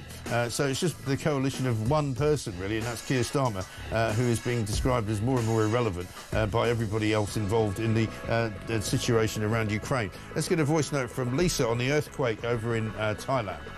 My daughter was sat on the runway waiting to come home after nearly a year of being away, and they were taxiing to the runway. The earthquake happened, planes shaking, they're all stuck on the plane still, so nobody knows what's going on at all. Sounds very much like there's not many flights coming out of Bangkok at the moment. Steve Denyer from Virgin Radio's down there. We spoke to him in the last hour. We'll speak to him again, I'm sure, before the end of this show. It's a strong 7.7 magnitude earthquake that's hit Myanmar, which is about 800 miles away from Bangkok. But at least 43 people are apparently now trapped as a tower has collapsed in Bangkok. So it's quite a serious story, this. We'll keep you abreast of it the more we do. Also, a big story in The Sun this morning about illegal migrants coming over here. It turns out that the French are not only encouraging them to leave the French shores, they're actually helping them to go. And they're saying to them, just get in that boat there, sail over in that direction there, and pretty soon, in about an hour, the British Coast Guard and the UK Border Force will come and collect you and bring you into Britain. Marvellous, isn't it? 0344 499 1000. Also, Just Stop Oil have just stopped protesting, and so thankfully we had an opportunity not to talk to them in the last hour. I make no apology for not talking to them. I don't think they deserve to have the oxygen of publicity. Good bloody riddance is what I say. It's a victory for common sense, as is, of course, Rachel Reeves' order that she's not going to take any more freebies. It's a great thing. John Rentoul, come in next. This is Morning Glory. Let's get it on.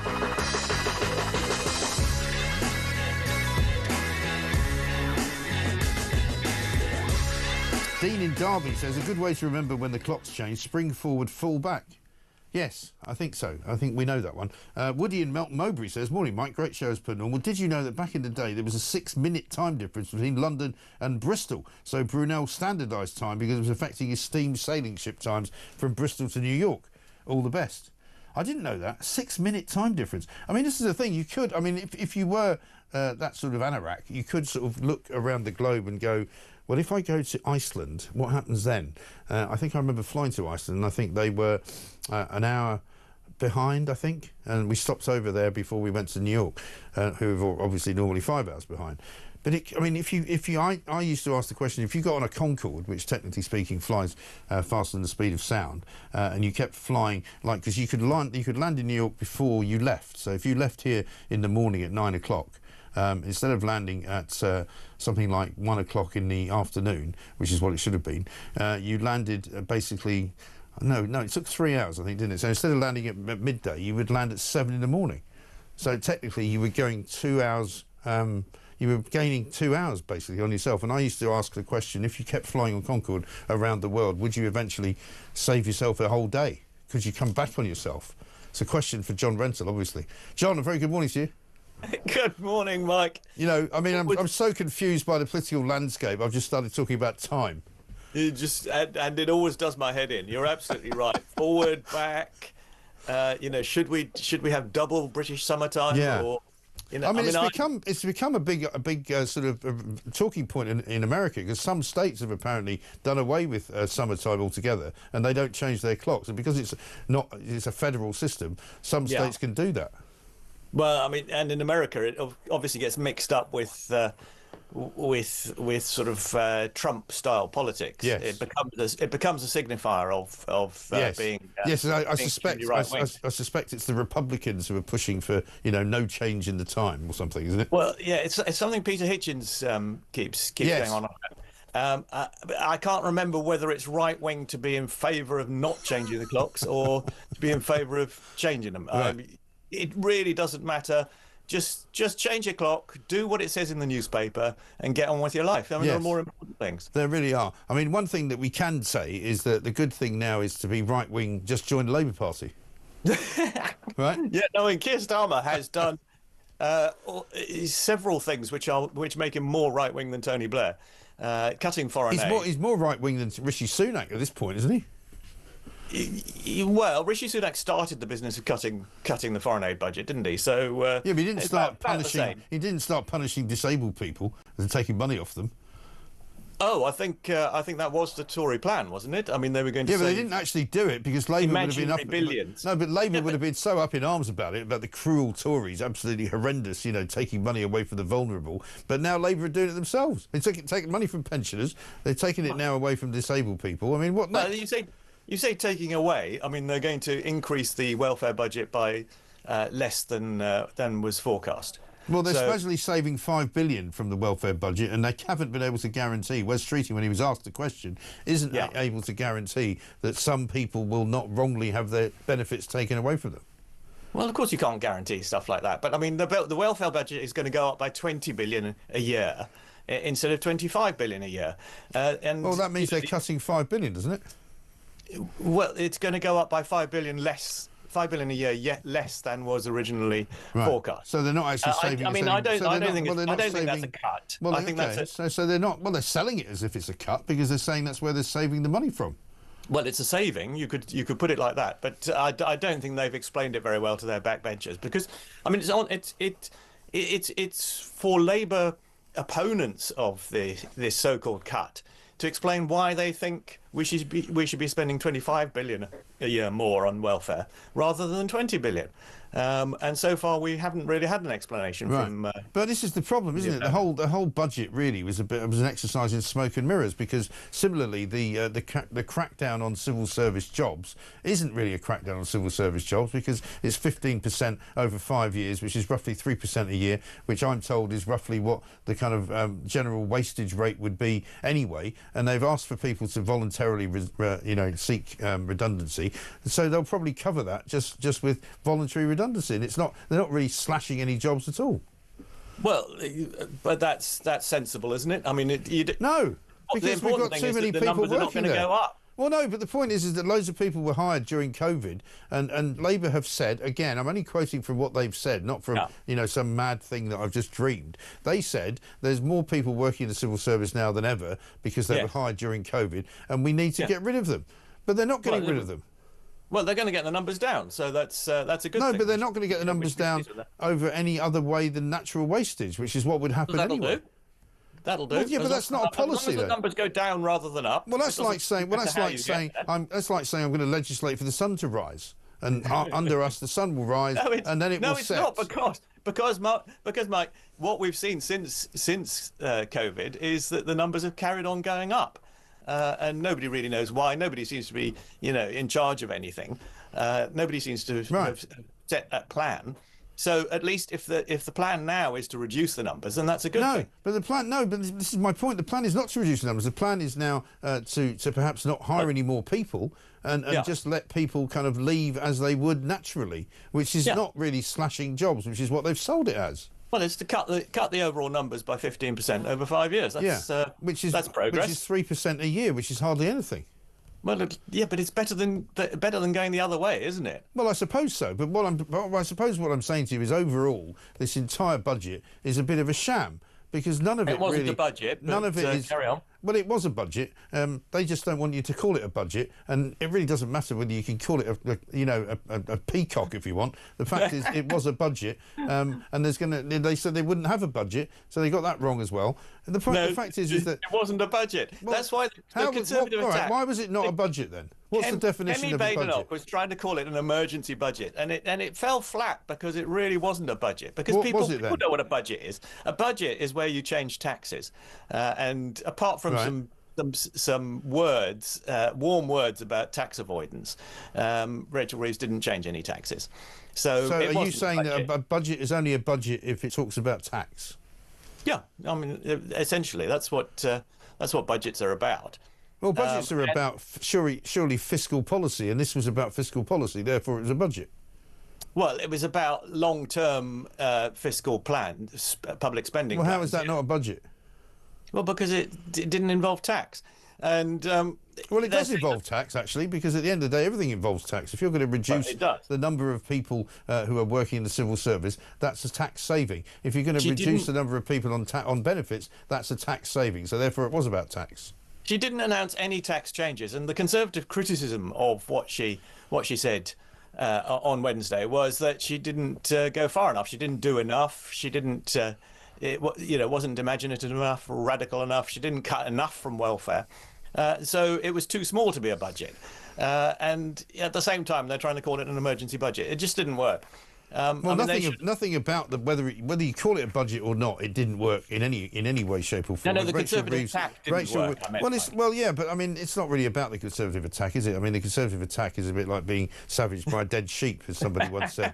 They're not exactly getting. No, but you were trying the same trick of calling it a budget. No, because I think it is a budget. I'm calling it a budget because I'm not calling it a budget in order to criticise Labour, because I can criticise them without calling it a budget. I'm saying it was a budget because basically that's what a fiscal announcement by the Chancellor of the Exchequer is. It's it's a set piece situation. Therefore, it's a budget, surely.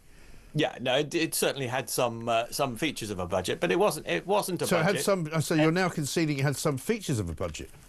Well, it had Rachel Reeves walking down Downing Street, and it had either the IFS and the Resolution Foundation commenting afterwards. But I mean, apart from that. But the bad news for Rachel Reeves, surely, is that Keir Starmer is now looking to appoint his own economic advisor.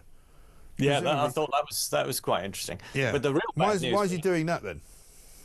Well, because he's realised that Number 10 is a rather underpowered operation, and he needs his own economic advice in Number 10, because he's not strong on it. Surely the Prime Minister's main economic advisor should be the Chancellor of the Exchequer. If he brings in an independent advisor, he doesn't trust the Chancellor of the Exchequer.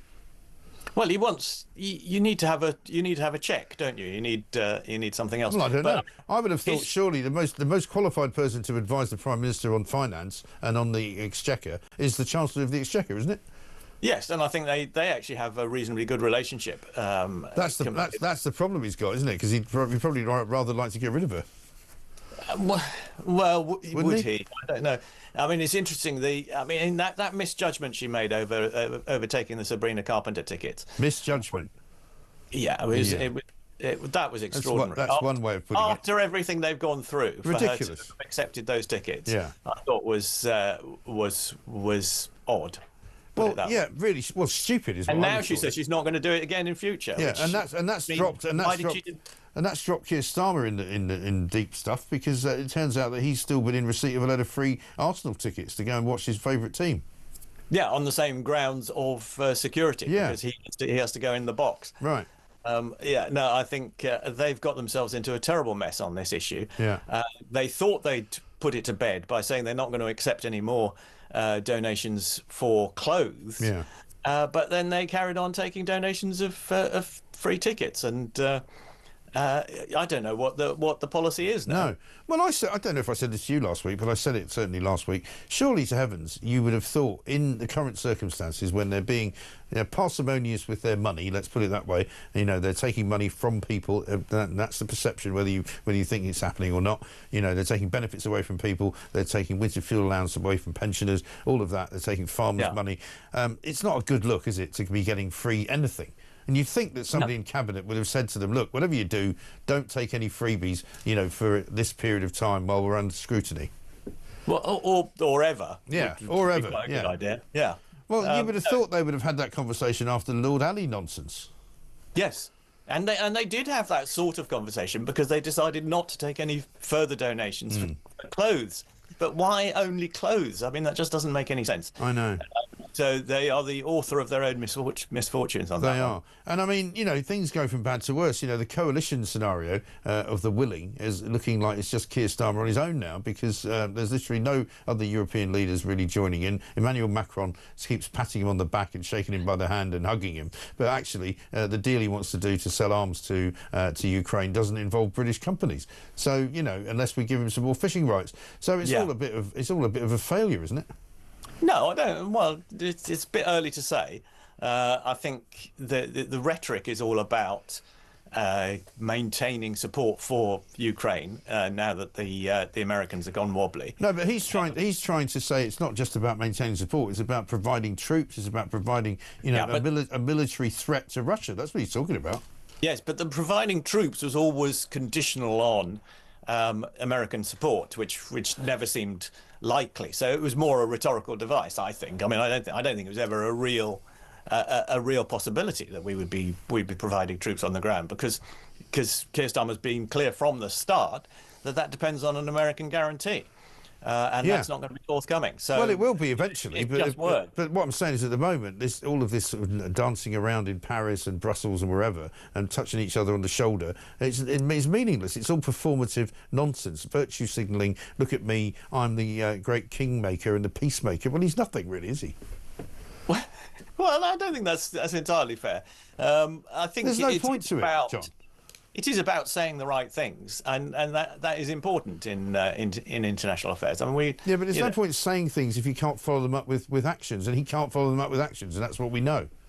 Well, he is increasing defence spending, and that is directly related. They've said that the money they're using to increase defence spending is to do up the barracks of various different places around the country, which apparently have fallen into disrepair. They're not exactly. Well, it's not only to do up the barracks. Well, I mean, it is also to produce more drones and weapons and to ship them to Ukraine. So, and I think there is an effort there. And it depends on, but everything depends on what happens between Trump and Putin. Exactly. So without Trump and Putin in the mix, and without them in the room, it's meaningless. Yeah. That's my point. Anyway, John, listen, have a good weekend. Thank you very much indeed. John Rentoul, chief policeman commentator at The Independent. Let's get a quick voice note from Christopher on the clocks. Christopher from Dover here. No, Peter Hitchens, you are completely wrong. We need more daylight in the evenings in the summer for the health of the nation. It enables people to play outdoor sports after work to much later hours without lighting. Tennis, athletics, hockey. In fact, we should go 2 hours forward in the summer, so we are the same as European time. I've played tennis in the evenings in the Netherlands, and you get your matches finished, no problem at all. We are an obesity crisis. We need more people exercising. Those clocks must go forward, and let's put them forward an extra hour. So Christopher wants to put the clocks forward 2 hours in the summer so he can play more tennis. I mean, if that's not the most middle-class voice note I've ever heard, for heaven's sake, Christopher, get a grip of yourself. Oh, anyone for tennis? It's 8:22.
a government's primary role is to protect our borders, our streets, and make sure that people of Britain can go about their business peacefully. Our borders are not safe, our streets are not safe, and the only answer the government is to release those that have committed serious crime and persistent crime back onto the streets just to do what they do. The criminal justice system, in my professional and personal opinion, and I'm ashamed to say this, it's not just in intensive care. The family are now round the bed.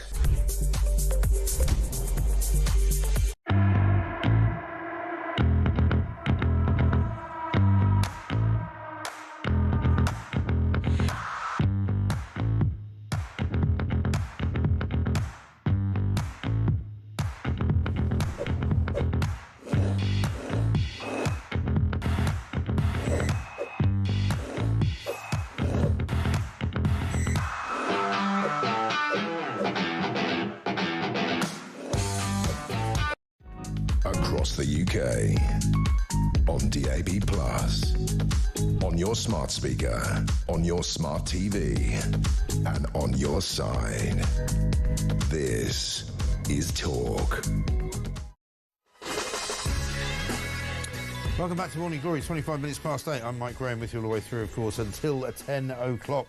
My kids are in their 30s now, says Hev, but when they started school as tiddlers, I was congratulated on how they could sit at a table and eat nicely with a knife and fork, not to mention eating everything and not wasting food. Shows how long ago bad parenting started. When they went to nursery school, they had to be out of nappies in order to attend. Well, this is a Sun story today saying that basically there's more and more large-sized nappies being made by Pampers. They're launching jumbo-sized nappies for 5-year-olds, size 9 baby dry nappy pants, because so many kids now can't be toilet trained or haven't been toilet trained when they're going to school. Absolutely shocking. Another great big story in the Sun today, a terrific investigation by Ed Southgate, news reporter who's been over to Calais to see what's going on Migrant Watch, basically, and he's basically found out that not only are the French authorities, not stopping these people from leaving their shores, they're positively encouraging them to get on a boat and go to Britain, saying the Brits will come to get you in an hour. Just get yourselves onto that dinghy and you'll be home free. Ed Southgate's with us now. Ed, very good morning to you.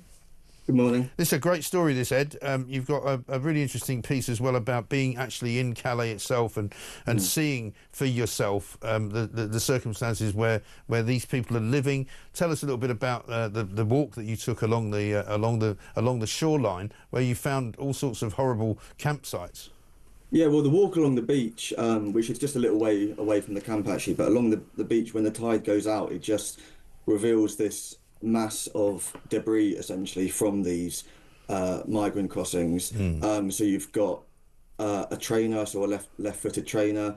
A bit further down the beach was a beanie. A bit further down was some trackies. A bit further up, a puffer jacket, and then of course even a really cheap life jacket. And me and the photographer were looking at this life jacket, and we were like, we actually don't think. I know it says life jacket on it, but we don't actually think that would save a life if it needed to. But these items were sprawled. It's a massive beach. It was sprawled right across the beach.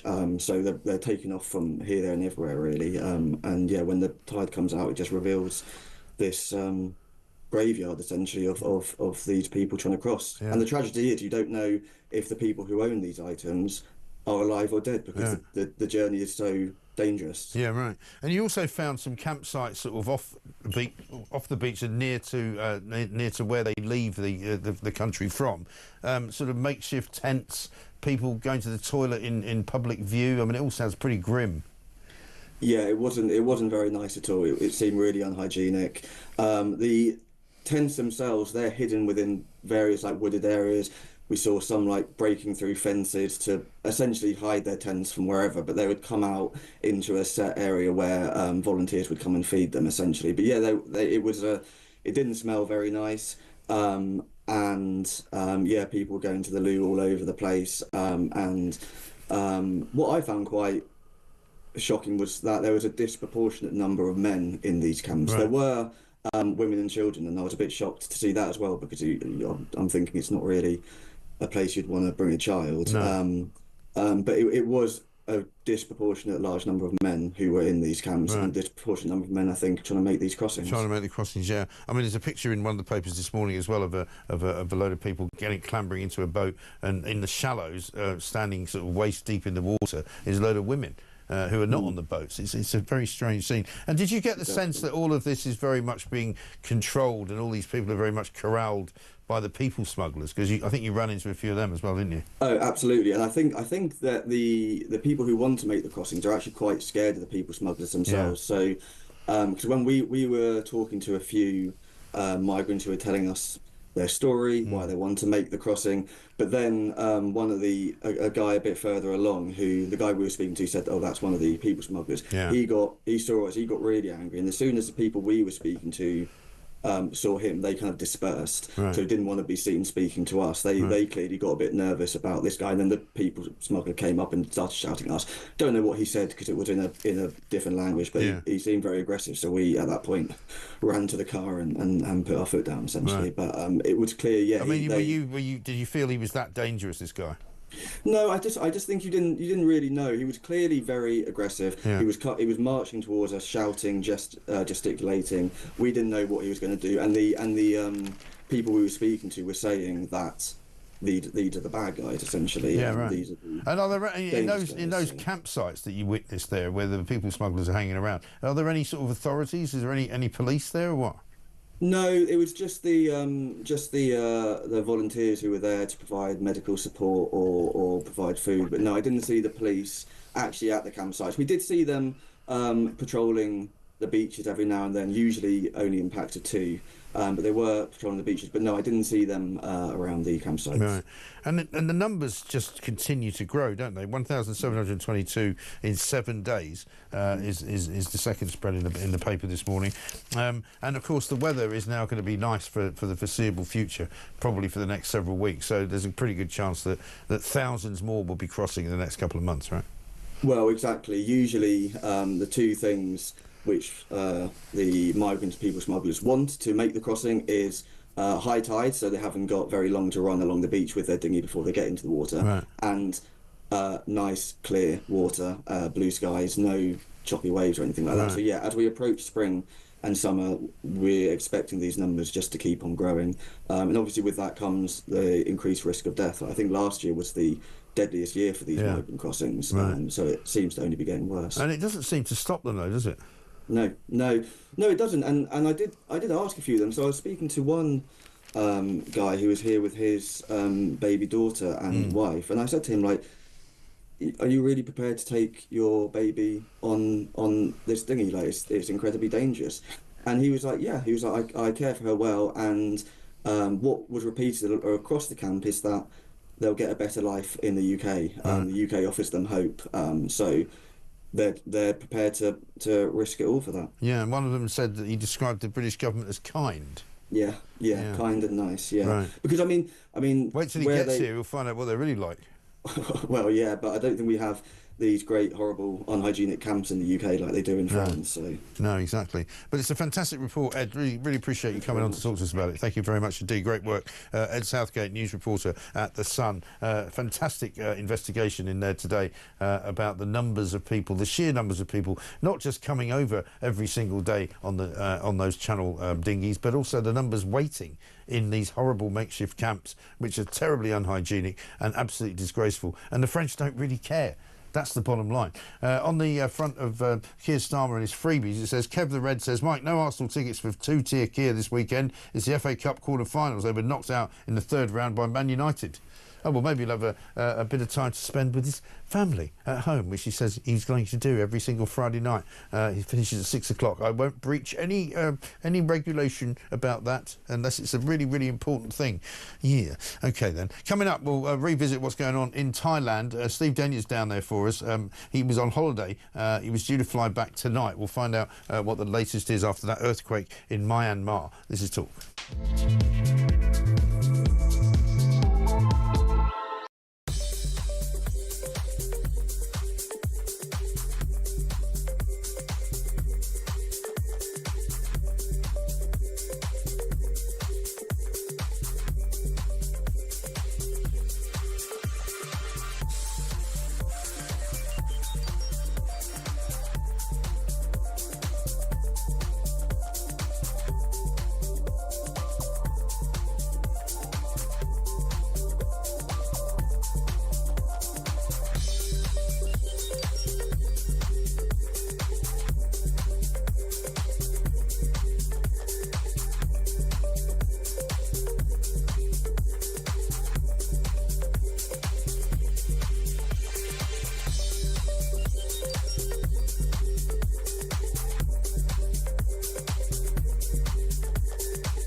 across the UK. On DAB+, on your smart speaker, on your smart TV, and on your side. This is Talk. Welcome back to Morning Glory. It's 8:36 in the morning. We've got all the way through until 10 o'clock, and then it's Alex Phillips. We broke the story earlier about an hour or so ago. There's been a strong 7.7 magnitude earthquake which has hit Myanmar, prompting evacuations as far away as Bangkok. We spoke to our own Steve Denyer, who's down there on holiday. He was due to fly back. There are 43 people trapped in a construction site which has collapsed in the Thai city. Let's have a look. I think we can see it now. That building there that you're looking at is a collapsed construction site, and there are some people feared to be trapped inside. We'll bring you the latest on that. But let's have a look back. This is the video that we were sent by Steve Denyer immediately after he was evacuated from his 60-storey hotel. We're here out on Sasson Road outside the Banyan Tree. If you just swerve around here, we were in this building on floor 19 when the room started to sway and you could hear things crashing down and things falling over. There were people screaming. There was lots of panic. We were evacuated down the stairwell and we had to walk 19 floors. And if you look over here, these are all the people that have been evacuated from the hotel. There's British people, Australian people. The staff have said this is the first earthquake, the first big earthquake they've ever had. Apparently there was one 20 years ago, but they're still searching for some people who were staying in the hotel. Someone over there is missing his brother at the moment, so they're trying to work out who's here, who's not here. We don't know if we're going to be allowed back in the hotel anytime soon, and also no news on planes coming in or leaving Bangkok. Yes, that's Steve Denyer there reporting into us from down there in Bangkok. We've got lots and lots of news coming in at the moment. It's not clear that Steve has talked to us a little bit afterwards, and we'll hear from him in a minute. But there's aftershocks, there's tremors going on. There's no word yet on whether there's a tsunami warning, but obviously that might be the next thing that people would be concerned about. Myanmar's about 800 miles away from Bangkok, and so it's obviously, I mean, that looks like a very, very tragic scene there, doesn't it? That's a construction site which has collapsed due to the 7.7 magnitude earthquake. Peter Plexley's here with us, having returned from a mystery mission abroad. I don't know if we can mention it. We don't have to. We can. But tell us where you've been. Well, some years ago I took part in a show in the UK called Hunted. Yes. When members of the public and then later celebrities volunteered to become fugitives and they went on the run. Right. And I did 6 series of that, 4 of the public show and 2 celebrity versions before leaving some years ago. And I had the great pleasure of being asked to take part in Hunted Africa. Wow. Which was filmed in Botswana. Right. So I've been down there for nearly 3 weeks, flew back home yesterday, had a great experience, but of course cannot give any secrets away about the show. No, of course not, and I would never expect you to. Let's talk about crime. We're going to come back to Bangkok in a moment. A couple of stories to run past you. We've got this one as an exclusive in front of me here. Police splashing out £600,000 on diversity officers. This is Essex Police, £600,000 a year on diversity roles, which would be enough to fund 20 extra frontline officers.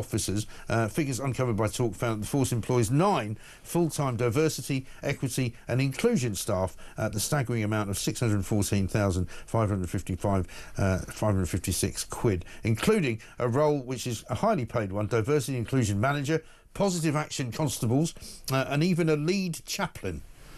What is going on? And a superintendent, possibly on £90,000 a year. Nice work if you can get it. To do DEI stuff. Now, by way of delicious irony, yesterday, His Majesty's Inspectorate of Police published a report. Oh, yeah.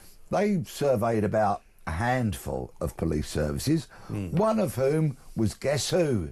The same Essex Police. Oh, really? Yeah. How unsurprising. Yeah, and I've read that inspectorate report, so you and your viewers and listeners don't have to. Don't have to, yes. It's a lengthy document, but some of the criticisms, and it was pretty scathing, this report, okay, into this police service that can waste £614,000. Right.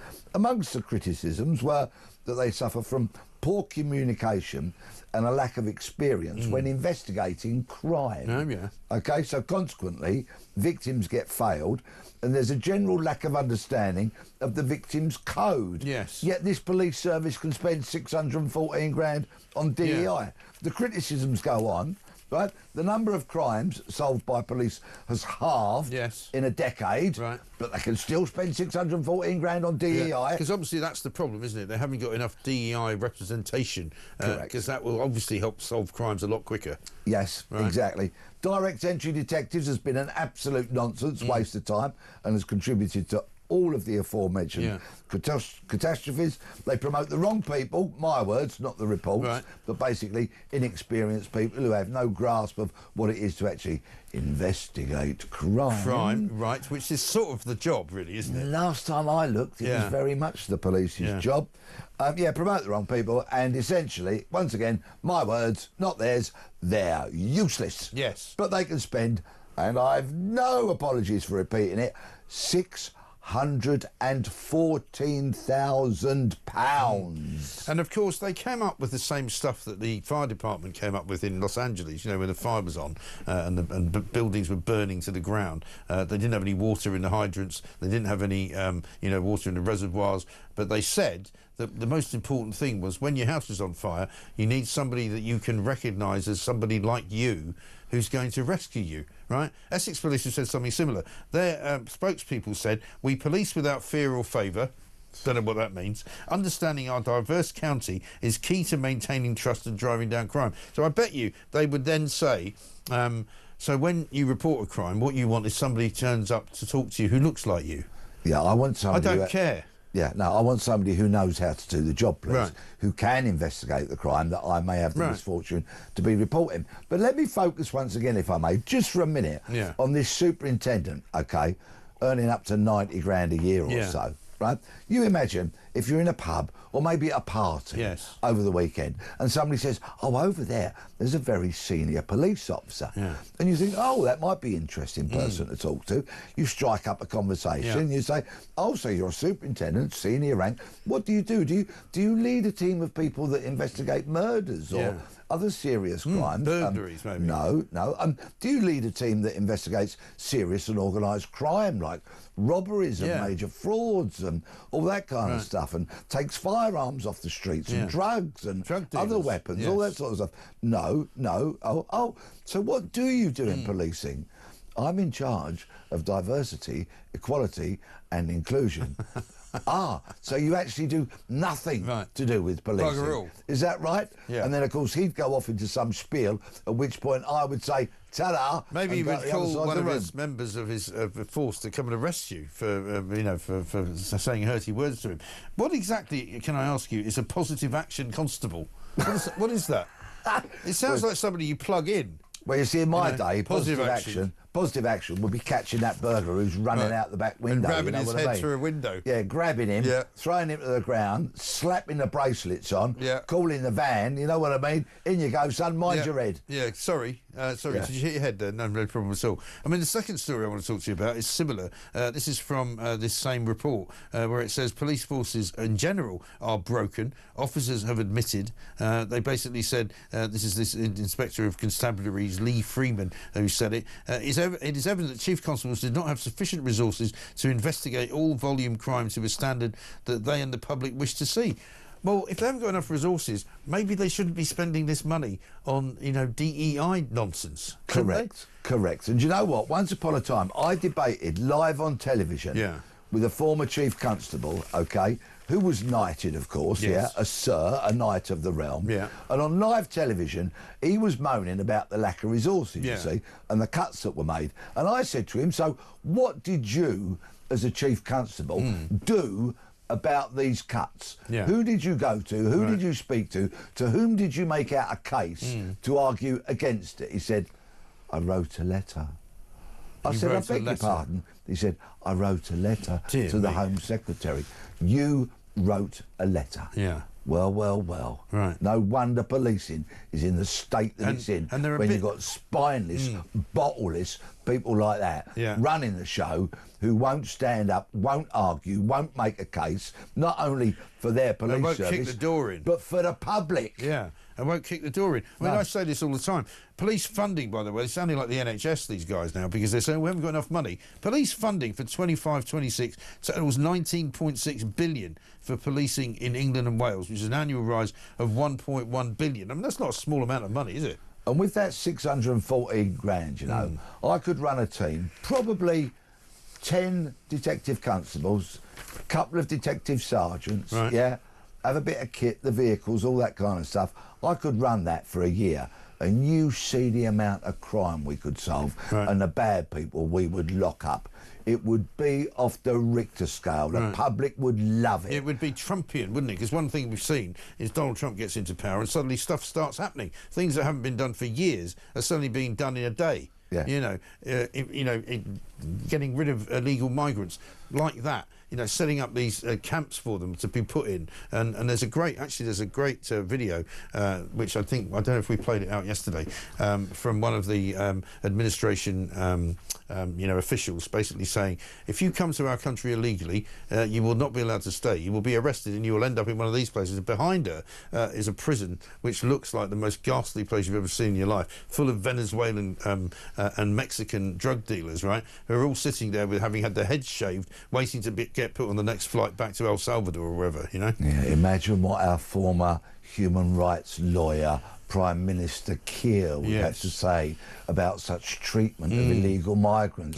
If he actually grew a spine and actually had the welfare of hard-working, tax-paying, honest, decent, law-abiding Brits, he would not be allowing these ridiculous numbers of illegals to come in on blooming boats, let alone sorting out the ones that are already here. Exactly right. I mean, you'll have seen probably on your return, if you've had a chance, a couple of pieces of video all about the real reckless violence that's going on in the schools around this country. A story that's come out today saying violent crime in British classrooms has hit nearly 100,000 incidents in the last 3 years. Police forces have recorded primary school pupils as young as 7 bringing knives into lessons, and teenagers plotting to poison or kidnap their peers. What is going on in our schools? Because so much of society, because of the fluffy, liberal, wokey kind of idioterati that is in charge of so many public services, teaching, policing, the list goes on, right? They hate the D word. They think it's a dirty word, and the D word is discipline. Yes. The kind of discipline that gets you up every morning and into this studio to deliver this brilliant show. The kind of self-discipline that gets all the team in here every morning, bright and early, on time, delivering, being professional. The kind of discipline that police services, the NHS, schools and all those workforces should have. Instead, they are encouraged to be woke, liberal, fluffy, offended by everything, and find any excuse to go sick and sue their employers. Well, let's not forget the judges. I mean, there was a case the other day, I don't know if you saw it, of the guy who was stealing handbags in Harrods, right? He worked in Harrods for a designer company, and he was stealing those very expensive Bottega Veneta, or whatever it is, I think, one of those high-ranking designer things. 15,000 quid worth of bags he stole, right? Sold them for £5,000. He's up before the beak. The judge says, oh, he obviously was in hard times. He'd fallen on bad times, didn't have any money, so I'm just going to give him a suspended sentence. 6 months suspended. Dishonest, stinking, thieving piece of garbage. Right? Another D word for you, deterrence. There aren't enough of them. Detention. There aren't enough of them. There really aren't. And we're not locking people. We're not locking people up. We're not punishing people. I'm sure these kids in these schools who are bringing knives in don't think that they're going to face any kind of sanction whatsoever. So they just keep doing it. And of course, anybody who carries a knife, and the stats bear this out, fundamentally, indisputably, you carry a knife, you are far more likely to become a victim of knife crime yourself than you are to be safe.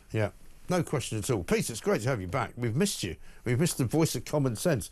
Dave says this, Peter always talks so much sense. If I was a copper and caught a criminal, I would get them in the van without due care and attention. Quite Love right, it. too. We'll see you soon. Peter Blexley, Cheers. back from his secret mission. We'll talk more about that, I'm sure, coming up. Coming up next, though, we're going to go back to Thailand and find out what the latest is. We're going to catch up with Steve Denyer, and we'll bring you the latest news on that earthquake, which so far, as far as we know, has grounded all the aircraft, and there's nothing flying out of there right now. This is Talk.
The claim is that she had given Rupert Lowe and his legal team until Wednesday to respond, and then the report was published on the Tuesday, so he didn't have time to respond. Mr. Lowe himself declared on social media last week that he would not be cooperating with the investigation. Why not wait the extra day? The second point is that he had a solicitor engaging with the independent KC, and that solicitor also confirmed that Mr. Lowe would not be responding prior to that deadline. So I absolutely deny that the parties acted in any way improperly or jumped the gun.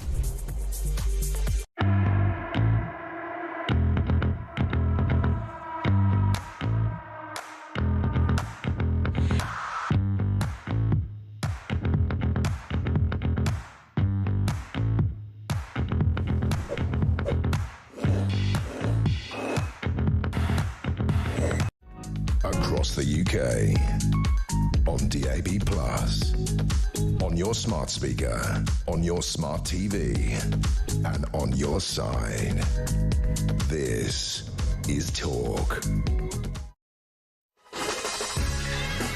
Welcome back to Morning Glory. I'm Mike Graham, 8:54. Coming up to the last hour of the show, Alex Phillips in from 10 o'clock, of course. We'll be telling her, or she'll be telling us rather, what she's doing on her show. Let's get a voice note from Brian. Morning, Mike. Brian here. Couple of things. On the clocks going back or forward, whatever, I think they go forward this week. I'd like to turn the clocks actually back to 1980. Now, wouldn't that be something? And also on Rachel Reeves and her little freebies and all that. Didn't Starmer say after the last episode with all the freebies that he's going to instruct all his ministers not to take any more? So what happened there then? Did she just ignore it? Yeah, well, it's a very good question, Brian. Quite a few of you have got things to say about the clock situation. Phil says, on the time change, why not move the time on half an hour and leave it there all year round? And I suppose that's splitting the difference, isn't it? So, in actual fact, what you would do is, you go forward half an hour, wouldn't you, from now? Because in the spring, in the autumn, you go back half an hour. So that would mean, so it would be coming up to the 9:25 now. And that would mean I'd only have another half an hour to go. Yeah, we could do that. But I'm not sure I'd have enough time to get everything in. Mike from Wales says, I absolutely agree. The clock hokey-cokey is just stupid. We get the same amount of sunshine either way. If you want to play more tennis, get up and play at 6 a.m. before work. That would be better for people getting up and getting going in the morning. Another one from Chris in Colston says, Christopher is missing the point. If people want more daylight after work, let businesses open at 7 or 8 instead of 9. Simples. We don't need an overbearing government to dictate what time we get up in the morning. And you certainly don't need to do it just to play tennis. Let's have a gaff. Kev's impression coming up here. Any chance I could have a quick safari? Go and see a few lions and giraffes and things. Ethiopia. They turn around and say, no, Angela, you can't go on safari. This is an official trip. But what is going on in her head? Ethiopia. That she thinks that's a reasonable... Oh, can I go on safari? Ethiopia. See some animal, lovely, all the jungle creatures. No, you can't. Ethiopia. Very funny. Let's find out what's going on down there in Thailand, because there's been an earthquake in Myanmar which has affected Bangkok in Thailand. There's been a collapsed building, which I think you can see there now. There's thought to be some people missing as a result of that. But also, we spoke to our own Steve Denyer, who's from Virgin Radio, of course. He's down there on holiday. He's due to come back later on today. Here's what he had to say. When the panic and people started screaming in the building, the whole building was swaying, and we could hear floors above kind of creaking, and then the crashing started. I've seen a video of a swimming pool in a hotel over the road, and literally all the water came off the side of the pool, and the whole pool kind of collapsed into the floor below. I'm still with hundreds of people outside the hotel. People visibly upset. You know, this has really been quite a shock. Yeah. It's the last thing you would think would happen. No, we just felt another tremor. We're being told that there are more tremors on the outskirts of Bangkok, so no one's allowed to go in. They're assessing the damage inside. But at the moment, I was due to fly back actually later on tonight, so no word now on whether that airport's going to be open and whether we can do it. But it's totally unexpected and a big shock, a shocking moment. It is unbelievable, isn't it? I mean, I went to the San Francisco earthquake back in 1989 when it happened, and I was in my hotel, and there was an aftershock, a very strong aftershock. And it's hard to describe what it feels like, isn't it, when what you expect not to move suddenly starts moving around. Absolutely. Initially, I thought I was having a bit of a dizzy moment, which can happen. And I held on to the side of the table, and then it was like everybody else starting to look quite scared. And then the staff started screaming, and that was a really scary moment. Yeah. You know, they didn't know where the emergency exit was. Suddenly, you kind of felt you were in like a 9/11 situation, walking down a staircase, and the whole building swaying, and you could hear things crashing from floors above. Wow. So it really was very, very dramatic. Yeah. And we keep feeling slightly uneasy on the pavement outside. I'm sure. I mean, the building in front of me is 60 floors. Very thin buildings. It's not the kind of building you would want to be in when something like this happens. No. And have you just had to leave all your stuff in the room? Yes, I was due to check out literally half an hour ago. We're out on the pavement now. Nobody's allowed in. They're still searching for people. There's somebody really kind of upset who can't find his brother. Apparently this person was having a massage inside the hotel, so was evacuated late. So yes, we're just outside. No news at the moment. Lots of sirens, lots of panic. People saying they've never, I spoke to somebody who's lived here for 30 years, who's never experienced this. I don't remember any kind of earthquake activity in Thailand, really. I mean, obviously there was the tsunami back in the day at the beginning, sort of 20 odd years ago now. But yeah, well, listen, we wish you well. What are you hoping from? Is the airport actually closed then, as far as you know? I've absolutely heard nothing at the moment, nothing from Emirates Airline, so I will wait and see. I think everybody's trying to they're in a state of panic at the moment, and they're trying to assess what is next, what's going to happen next. But we've just heard there have been kind of more tremors, so they're expecting, I think we're going to be expected to stay outside this hotel in 38-degree heat. Yeah. Steve Denny reporting into us there from Thailand, from Bangkok. We're not sure. We were told that planes are certainly not taking off at the moment. We'll bring you up to date on that right after the news here on Talk.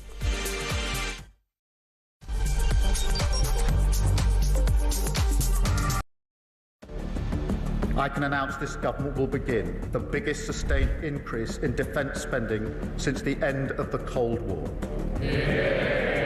We will deliver our commitment to spend 2.5% of GDP on defence, but we will bring it forward so we reach that level in 2027. The answer from European capitals has been as resounding as it is clear. We are in an era of rearmament to respond to the short-term urgency to act and to support Ukraine, but also to address the long-term need to take on more responsibility for our own European security. On Saturday, we also agreed a new £2.2 billion loan for Ukraine, backed not by the British taxpayer, but by the profits from frozen Russian assets.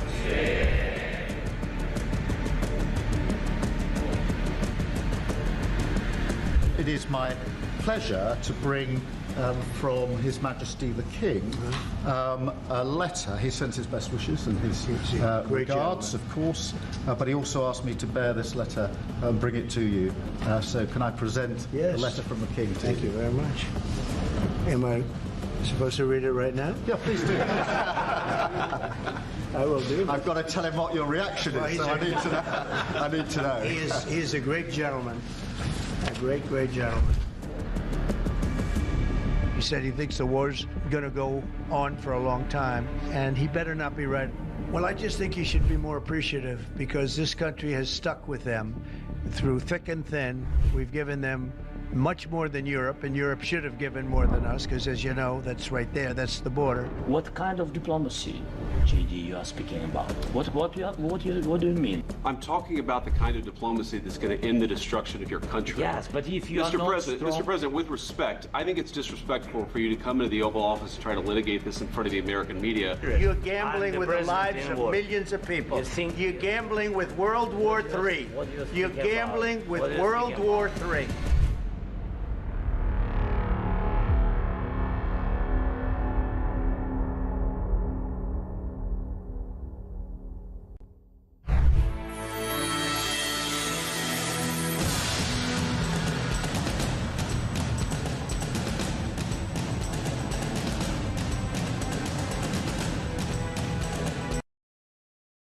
Across the UK, on DAB+, on your smart speaker, on your smart TV, and on your side. This is Talk.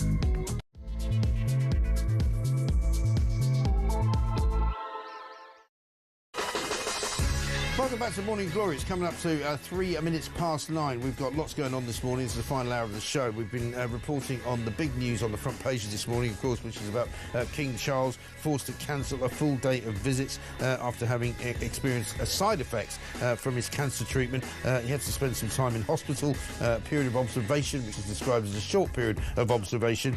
He was not accompanied by Queen Camilla, so it wasn't thought to be anything other than a minor bump in the road. But all the papers have gone very big on it this morning. Charles hospital drama is what it says on the front page of The Sun. The Telegraph has got King in hospital for cancer side effects. King has to cancel visits after return to hospital. The breaking news this morning is there's been a massive earthquake, 7.7 magnitude, in Myanmar, where thousands of people are thought to have been killed. But the tremors have been felt as far away as Bangkok, where a building has collapsed. Lots of British people on holiday there, of course, at the moment, including our own Steve Danier. He's been reporting into us. At least 43 people are thought to be trapped under a building which has collapsed, which was under construction. Thailand's Prime Minister says that he has declared a state of emergency, but it's unclear whether that is ongoing or not, and it's also unclear whether or not there's any planes landing or taking off from Thailand's international airport in Bangkok. We'll keep you updated, of course, on all of that as it happens. Mark Littlewood joins us as well in this hour, Director of Popular Conservatism. We'll ask him about Rachel Reeves' performance this week and where we now go with the economy. Also, of course, coming up this weekend, the big story, clocks are going forward. And it's quite remarkable how many of you are getting exercised about it. Here's some of the views that you've given us over the course of this morning. On the clocks going back or forward, whatever, I think they go forward this week. I'd like to turn the clocks actually back to 1980. Instead of putting the clocks forward an hour at the weekend, can we please put it forward 4 years and get rid of this muppet government we've got? My daughter was sat on the runway waiting to come home after nearly a year of being away, and they were taxiing to the runway. The earthquake happened, planes shaking, they're all stuck on the plane still, so nobody knows what's going on at all. Hello again, Mike. Bloody hell, poor old Steve Denyer, he ain't had a good week, has he, eh? Having his flight all messed up last week due to the Heathrow debacle and stuff, and now he's having to deal with this earthquake. Hope he's all right. Anyway, keep up the good work, Mike. Thank you very much indeed. We've also got Rachel Reeves promising to take no more freebies, which is a victory, I think, for us, isn't it? Yay! And also, of course, Just Stop Oil threatening to never, ever demonstrate ever again. Another victory. Yay! We can't stop winning. You heard that from Donald Trump during the early days of the presidency. Winning is only just beginning. And we're going to be winning a lot more. Winning. It's good to be winning. We are winning. Just Stop Oil tried to smuggle themselves onto this show earlier on, and I rebuffed them because I refused to speak to them. I make no apology for that. It's 5 minutes past 9. This is Morning Glory. Let's get it on.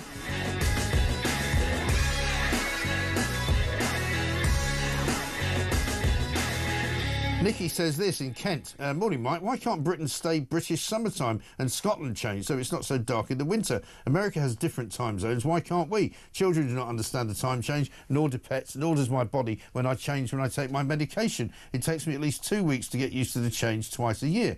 Well, that's an interesting point. I'm certainly true to say that kids and pets really don't get it. I'm looking forward, says Pauline Hitchin, to claiming a benefit for my new disorder, forward-backward clockitis. Yeah, I wouldn't be surprised if you get something for that. And Mike from Don in Chelmsford, the discussion about sleeping clocks is bizarre. Years ago, we didn't think about the health issues, but then we didn't have trans people working from home, kids not going to school due to stress, etc. The world's gone mad. Yeah, well, you might say that. Absolutely right. We've also been talking about the other big story in The Sun this morning about nappies being made now in size 9 for 5-year-old children who are going to school unable to be toilet trained somehow at the age of 5, which is absolutely utterly ridiculous. But there's a market for it because there are so many kids who are not being properly toilet trained by their parents.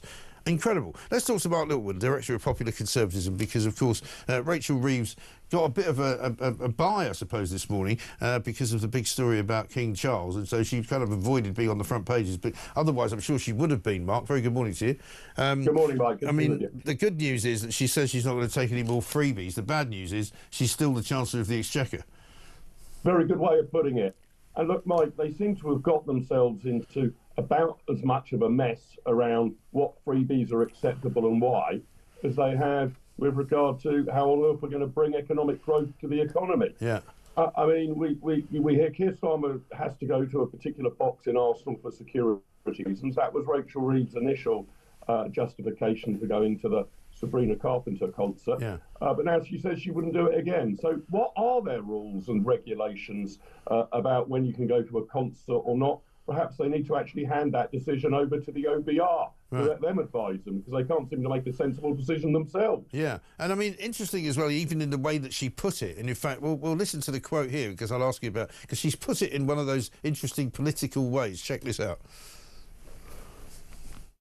Basically, because of the security concern, the owners of the venue offered me tickets that are not available for sale in a box. Look, I don't have any intention of doing this again. I thought it was the right decision for my family on that occasion, but I do understand how people feel about it. I just want to get that clear then. You're saying officially you will never accept, while you're Chancellor anyway, any more freebies of any kind. You'll pay your own way from this point on. If it's related to my job and it's something that I need to do in my job, like I'm going to a formal dinner or a formal event, of course you have to accept hospitality. But, you know, look, I went with a family member. I'm not intending to take concert tickets in the future. I mean, that doesn't sound to me like she's giving up on all freebies, just some of the ones that might look a bit bad. Yeah, well, that's right, Mike. And again, she gets herself into a hole by saying that it was the right decision at the time, but it's not a decision that she would take again. Right. Well, I mean, you can't have it both ways round. If she's very worried about her security, don't go to a concert. Right. It's perfectly okay to stay at home. But look, where I don't want to be too hair-shirted about this, Mike, is that, you know, it is important that politicians engage with other people, you know, companies, charities, all of the rest. They will get endless invites to sit around a table somewhere to talk through a particular item. And I wouldn't want to completely bin that. But when it seems to be just in their own personal interest, then I think the cost should probably be on them. But I don't want to stop politicians meeting businesses. In fact, I want politicians to listen a bit more to business. They haven't done a very good job of it recently. Right. Well, because wasn't one of the things that used to happen to very much the detriment of many MPs was that they used to basically have an office in Westminster where they would employ their wife or their kids or something to sort of, you know, supposedly be the person running the office. And sometimes it was true that they did run the office, but basically that whole practice was stopped because it was being abused. Because, you know, it basically was they gave the politician the ability to sort of, you know, lump another 30 or 40,000 quid on the family income, and so it was seen to be kind of a bad thing. And I mean, I'm slightly disturbed that Rachel Reeves is so willing to throw one of her own family members under the bus and basically say, well, I did it because it was one of my family members who wanted to go and see Sabrina Carpenter. But they shouldn't use their office to benefit their children. I mean, you know, I get offered to, you know, sometimes places that I can go, things that I can do, but I don't assume that my children and anybody else associated with me can come along. Yeah, I think that's exactly right. I mean, this didn't look like a kind of official engagement at all, or anything to do with her being Chancellor. So it looks, I'm not saying it is, but it sort of looks like a bribe, right? I mean, just you come along with a member of your family, have a great time. Well, what's the quid pro quo? What's the payback for that? And that seems to me rather more concerning than saying, could we possibly take you out to dinner? We'd like to discuss the present state of the economy with you. That's the sort of thing that, of course, the Chancellor should be doing. But what they've got to do is to actually work out what they think their own rules are on gifts and hospitality and entertainment and all of the rest. Because you've got as many different sets of rules as you have different Labour ministers. They all seem to be singing to a completely different hymn sheet.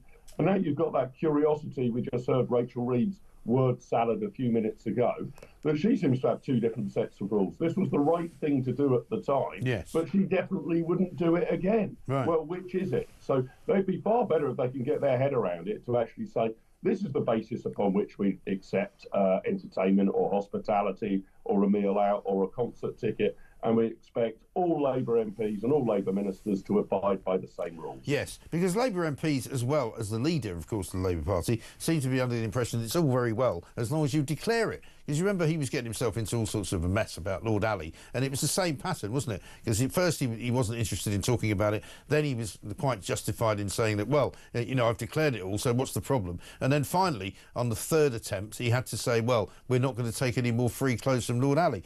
But he's now in the doo-doo as well, because after Rachel Reeves has now said she's not going to take any more donations, it turns out that he's had £4,250 worth of private donations since he paid back the £6,000 worth of freebies that he got just after the election. And all of these are football games, it would appear, at Arsenal, £4,000 worth of director's box tickets.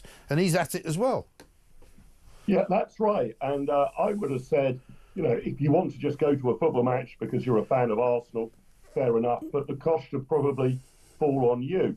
What he'll come back and say is, well, you know, I would be willing just to take a regular seat in the stand to use my normal season ticket, but my security detail would tell me that's wholly unacceptable. I'd be at risk. It would cost the football club an absolute fortune. So I'm far better off going to a box. But we got to bear in mind that, you know, we pay these people a decent salary, right? Yeah. And, you know, when I want to go to a football match to watch my long son in Southampton, it comes out of my salary, right? Yeah. It's not completely obvious why Keir Starmer needs his Arsenal tickets bought for by somebody else other than him. Right. He's on a pretty handsome package. And Rishi Sunak managed to sit in Southampton in the same place as everybody else. He didn't need a box, did he?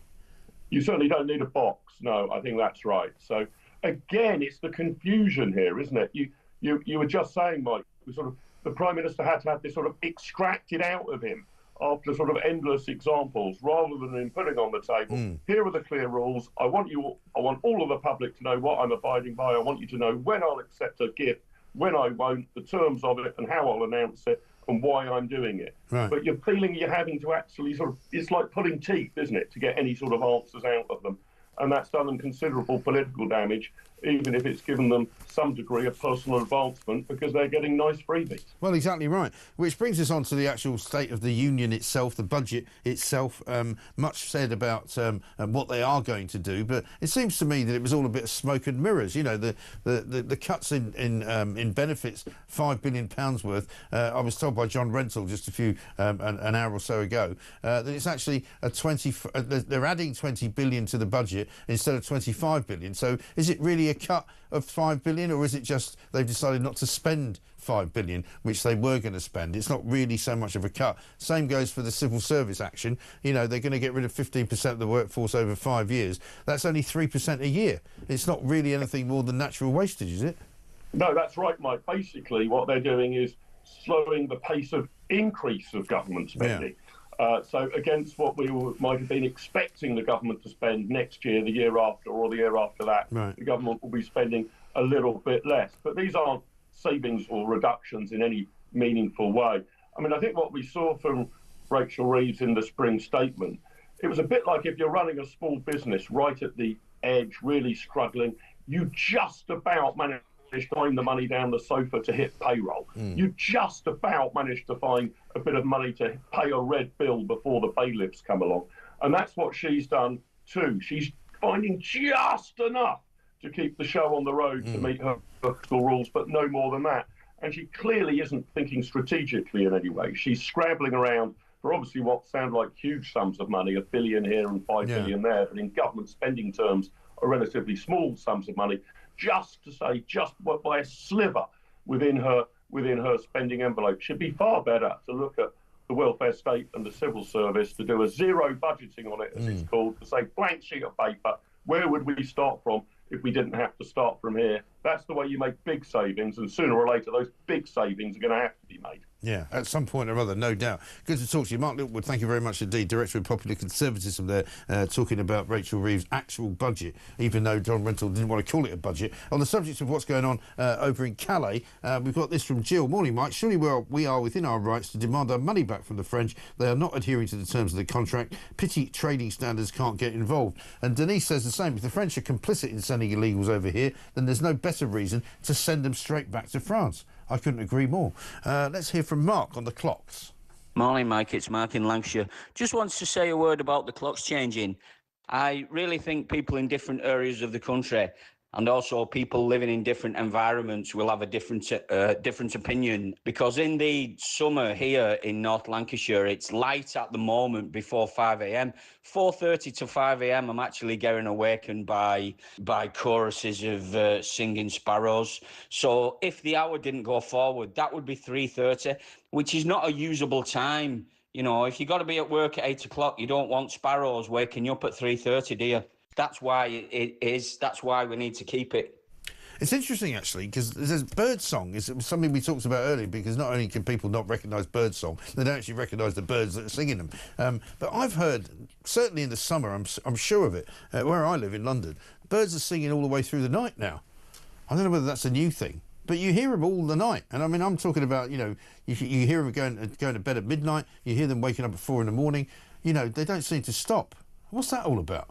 Maybe somebody can tell me. One here from Dale. It says, hi, Mike. Rachel Reeves and the government can take as many freebies as they wanted if they were running the country right and we were all benefiting. Yeah, well, that's probably true as well. If things are going well, people don't mind what you get up to. If things are going badly, they do. Jerry's in Newcastle. Jerry, what do you want to tell me? Hi, Mike. I'm enjoying the show today. Thank you. What can you tell me? Yeah, I've got an interesting story. Just talking about clocks and time and stuff like that. Right. I lived 20 years in New Zealand, so I've got a story about how I flew back in time. I flew back to the previous day. Did you? Yeah, I did. I used to work for New Zealand Post back in 2006, 2007, I think it was. Right. I used to have to fly down to Wellington from where I lived in Tauranga to do a presentation. I'm an accountant, so I used to have to do a presentation every month. Right. And on the way back from Wellington back up north to Tauranga, Ruapehu erupted, Mount Ruapehu. Oh, yes. And so to avoid the ash cloud, Air New Zealand had to fly the plane across the international date line on the right-hand side. So I actually crossed into the previous day. Wow. That's amazing. Well, see, I used to have this, and people have got very confused by what I said earlier. When Concorde was around, you could leave London at 9, because I used to have to meet the plane sometimes in New York. You could leave London at 9 a.m. And 3 hours later, which would be 12, that's when you landed in New York. But the 5-hour time difference meant you actually landed at 7 o'clock in the morning, 2 hours before you took off. I know, it's crazy. I used to kid my sister that I can get the lottery tickets because I live in New Zealand. I can tell you what the lottery numbers are. Right. And she actually believed me. Yeah. But, I mean, I suppose the real question is if you do cross the international date line repeatedly and you do go back in time, do you live longer? Oh, really? Well, I don't know. Do you?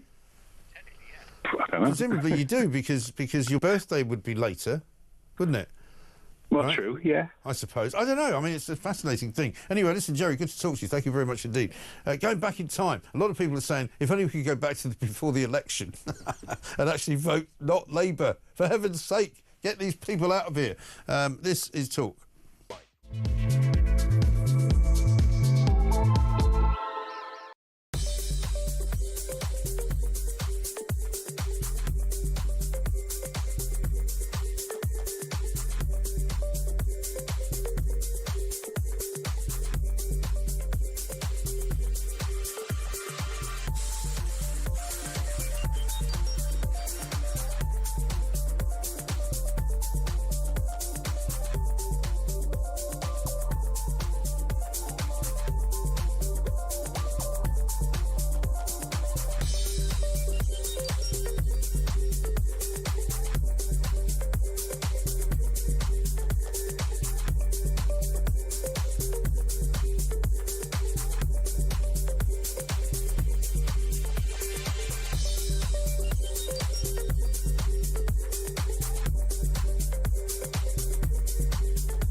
Britain has got a very major growth problem.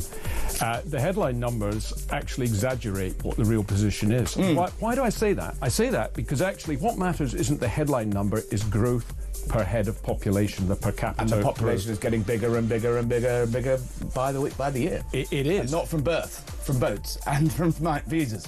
Absolutely correct. So if you look at the last 5 years, per capita growth, per head growth has not increased at all.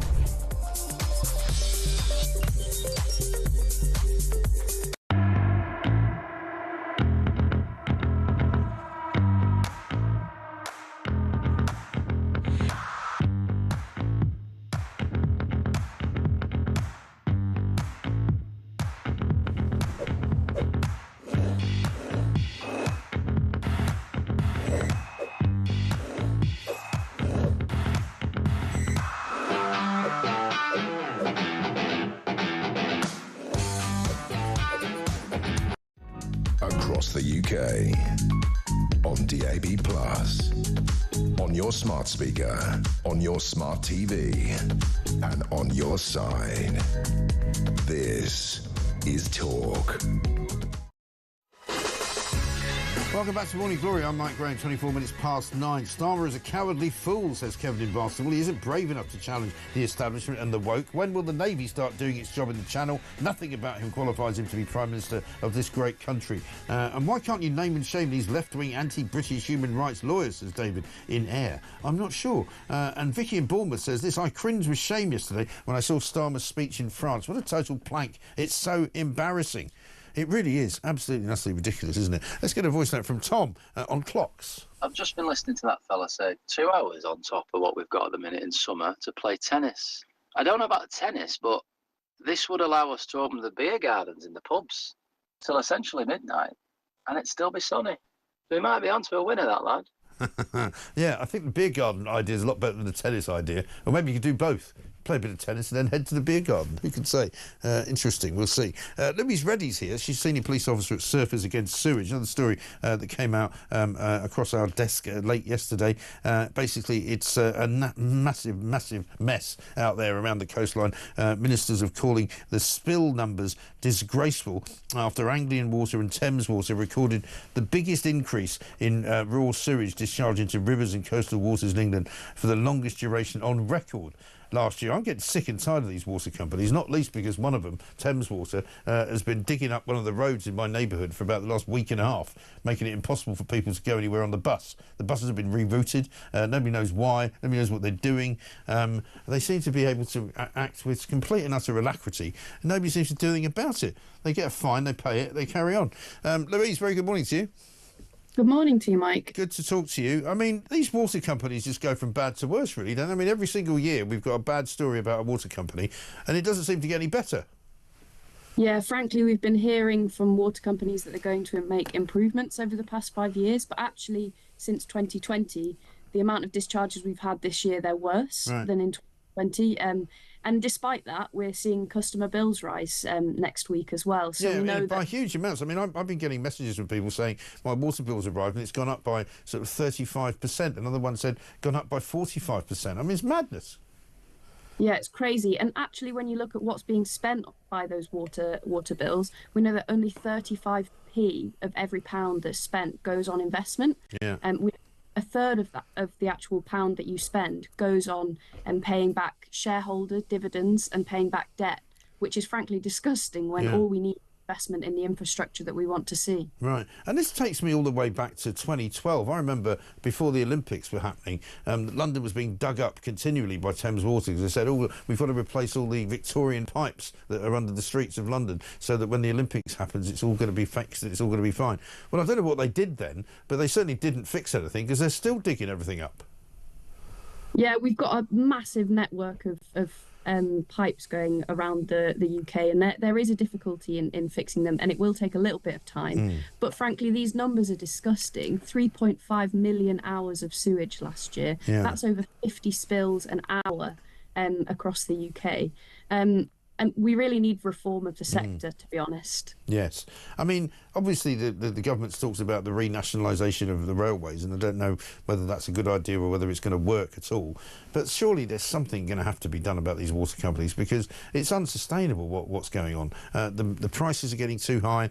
They're complete and utter profligacy in paying no attention to regulation. They seem to think it's fine if they just pay the fine. They never do anything about repairing their problems. You know, I mean, I've, funnily enough, spent some time on the south coast of the summer. They have actually put a new pipe into Bexhill, which is one of the big sewage problems in the past few years. And last summer they actually put a new pipe in. But it still seems to me to be a rather backward view of the world, does it not, to pump sewage into the sea anyway? Yeah, exactly. It's a wild thing to do. But as you were saying, we're talking about reforming the sector here. You were talking about renationalisation. That at the moment, the structure of the water companies is on the cards. The government have launched an investigation into the water industry, and we're calling for them to actually make sure that rather than profit coming first for these water companies, making sure that there's environmental standards and standards for public health before water companies can actually pay out dividends to shareholders is a critical way to go. Yeah, I mean, and what's the time frame on something like that, though? I mean, could we look forward to maybe a summer soon, not this summer probably, but a summer soon, where this just doesn't happen? Yeah, we're calling for an end to sewage pollution, and we think that can happen soon. We think, particularly in the places that we swim, surf and play, we could do that by 2030 if they prioritise actually fixing the places that you were talking about in Bexhill, going on holiday, making sure that we're actually fixing the problem at these critical places first. We could do that, I think, by 2030. Yeah, let's hope so. Louise, good to talk to you. I wish you well. Louise Reddy, Senior Policy Officer at Surfers Against Sewage. Absolutely shocking what these water companies get away with, isn't it? Dreadful, absolutely dreadful. Moving our clocks forward, says David, an hour in spring and back in an hour in autumn is called daylight savings time. That's what they call it in America, actually. He says, let us enjoy more daylight hours during summer and winter. It was a way of saving energy back in the war. Well, funnily enough, Peter Hitchens tells a different story. He says that it was all invented by some mad German aristocrat who was involved in some kind of military activity, and he decided to invent it in the first place. Now, a couple of you have said that you want to talk about Keir Starmer and his cheesy tunes, because I think we're going to have another look at the Starmer clip in a moment. But how about this? After all these cheesy tunes, Starmer needs a better music producer for his next visit to Macron. How about a jaunty tune from Hitchhiker's Guide? So long and thanks for all the fish.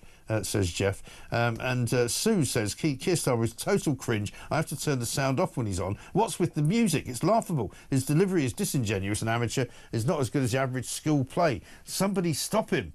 Well, I wish somebody would. I don't know who came up with this idea that they have to put music behind everything that he does. Shall we have another look?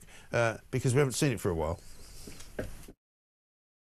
So here in Paris, we've agreed that we must go further now to support the peace process, support Ukraine, and increase the pressure on Russia to get serious. That means first stepping up the military pressure and keep Ukraine in the fight, because peace comes through strength. Second, it means increasing the economic pressure on Russia, accelerating new, tougher sanctions, bearing down on Russia's energy revenues and working together to make this pressure count. This is Europe mobilising together behind the peace process on a scale that we haven't seen for decades. Backed by partners from around the world, we are determined to deliver a just and lasting peace, because we know that it is vital for Ukraine and Europe as a whole. And I am clear that it's also vital for Britain. What a load of old cobblers. I mean, really is rubbish. You know, get off. Let's talk to Nick, who's in Lincolnshire. Hello, Nick. Hi, Mike. How are you? Very well, sir. What can I do for you? I mean, when you were talking to, I forget his name, Peter earlier. Yeah, Peter. About discipline. Yes. My son, who's now 19, we were in the pub the other day, and he said to me, he said, you know, Dad, when I was younger, he said, I used to hate you. He said, because you were so strict. Right. I wouldn't let them, you know, no elbows on the table, no talking with your mouth full. Yeah. Hold the door open to people, please and thank you. You know, basic standards. But I was very strict about it. And he said, now, I'm so glad you did it. He said, because I look at other people, you know, and it's disgusting, the state of, you know, there's no discipline at all. I mean, people say it all the time, and I know Peter Blexley complains about it. You get on a train, there's some character sitting there with their feet up, you know? Yeah, I mean, I have people walk up to me in the local sort of social club and on numerous occasions say to me, oh, your kids are so polite, they're so well-mannered, you know, they're lovely people, they talk to anyone and all the rest of it. Yeah. And it's just basic standards. Yeah, it is. What was the most discipline you ever sort of had to hand out to him? Did you punish? What was the biggest punishment you gave him? Oh, well, here's an example from recently. Right. My daughter, who's 16, recently got her belly button pierced without our knowledge after being told she wasn't allowed to. Right. And I told her she had two options. She either gave up her phone for a month or she took it out. Did she take it out? Yes. Excellent. I once locked my son out in the garden and he had to sleep in the hammock. He thought I was joking. I mean, I'm not joking. I just shut the door, locked it. I knew he didn't have a key, and he had to spend the night in the garden. And he actually said to me about 3 weeks later, he said, actually, I would have done the same thing, because he was being lippy, giving me a load of crap. I was like, I'm not having that. You can spend the night outside. Thank you.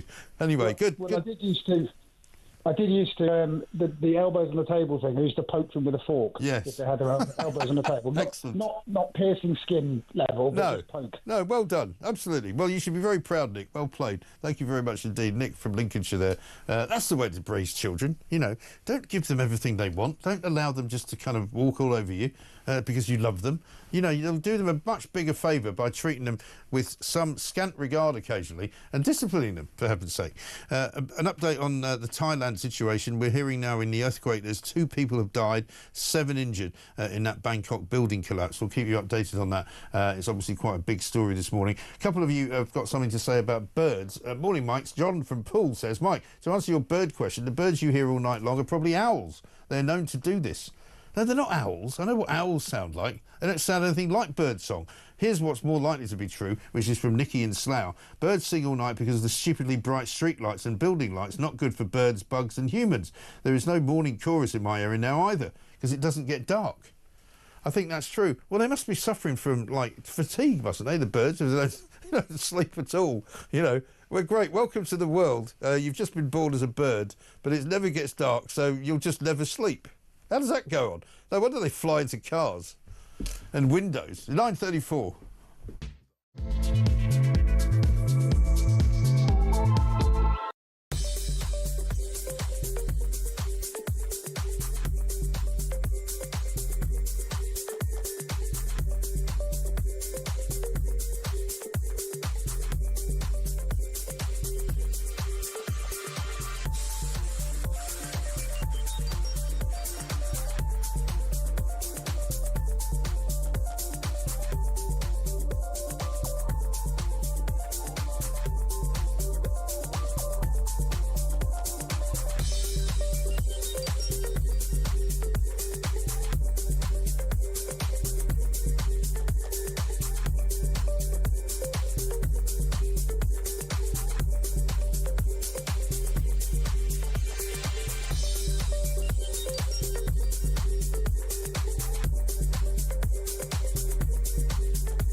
Across the UK, on DAB+, on your smart speaker, on your smart TV, and on your side. This is Talk. Welcome back to Morning Glory. It's 9:37. Alex Phillips here just before 10 to tell us what's coming up on her show.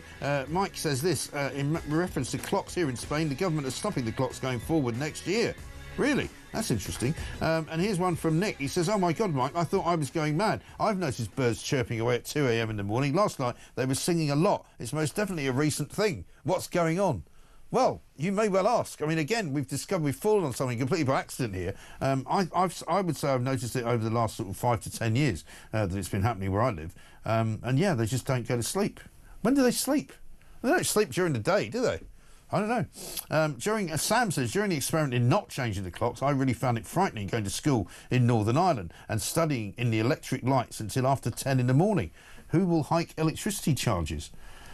I don't know. Did they not change the clocks in Ireland? I didn't know that. Anyway, let's talk to Dr. Dean Eggett, GP in Doncaster, CEO of Doncaster Local Medical Committee. We came across a story this week, which I'm fairly convinced is true, which is that people are being moved off of waiting lists in the NHS deliberately in order so that the government can say they've been moved off waiting lists, so that we can say that the waiting lists have gone down. And the waiting times have somehow been lessened, because a lot of people have been reporting to me that they've made they've had appointments given to them and then cancelled at the last minute. I thought we'd get Dr. Dean on to see whether he could shed any light on it, really. Dr. Dean, very good morning to you. Morning, Mike. It's nice to see you again. It's good to see you, yeah. I mean, I'm not suggesting that this is something that's being done everywhere, but I think there's certainly evidence that it's being done quite a lot, where a lot of people have been in touch with me, and I'd say by the dozens, who have had they've been waiting, say, for a year for an appointment of some kind or other, or an operation. They suddenly get a letter saying the operation has now been scheduled, and about 2 days before the operation is about to be done, it gets cancelled. And I'm wondering if that then approves somebody who can then move them onto another list, so it looks as if they haven't been waiting as long.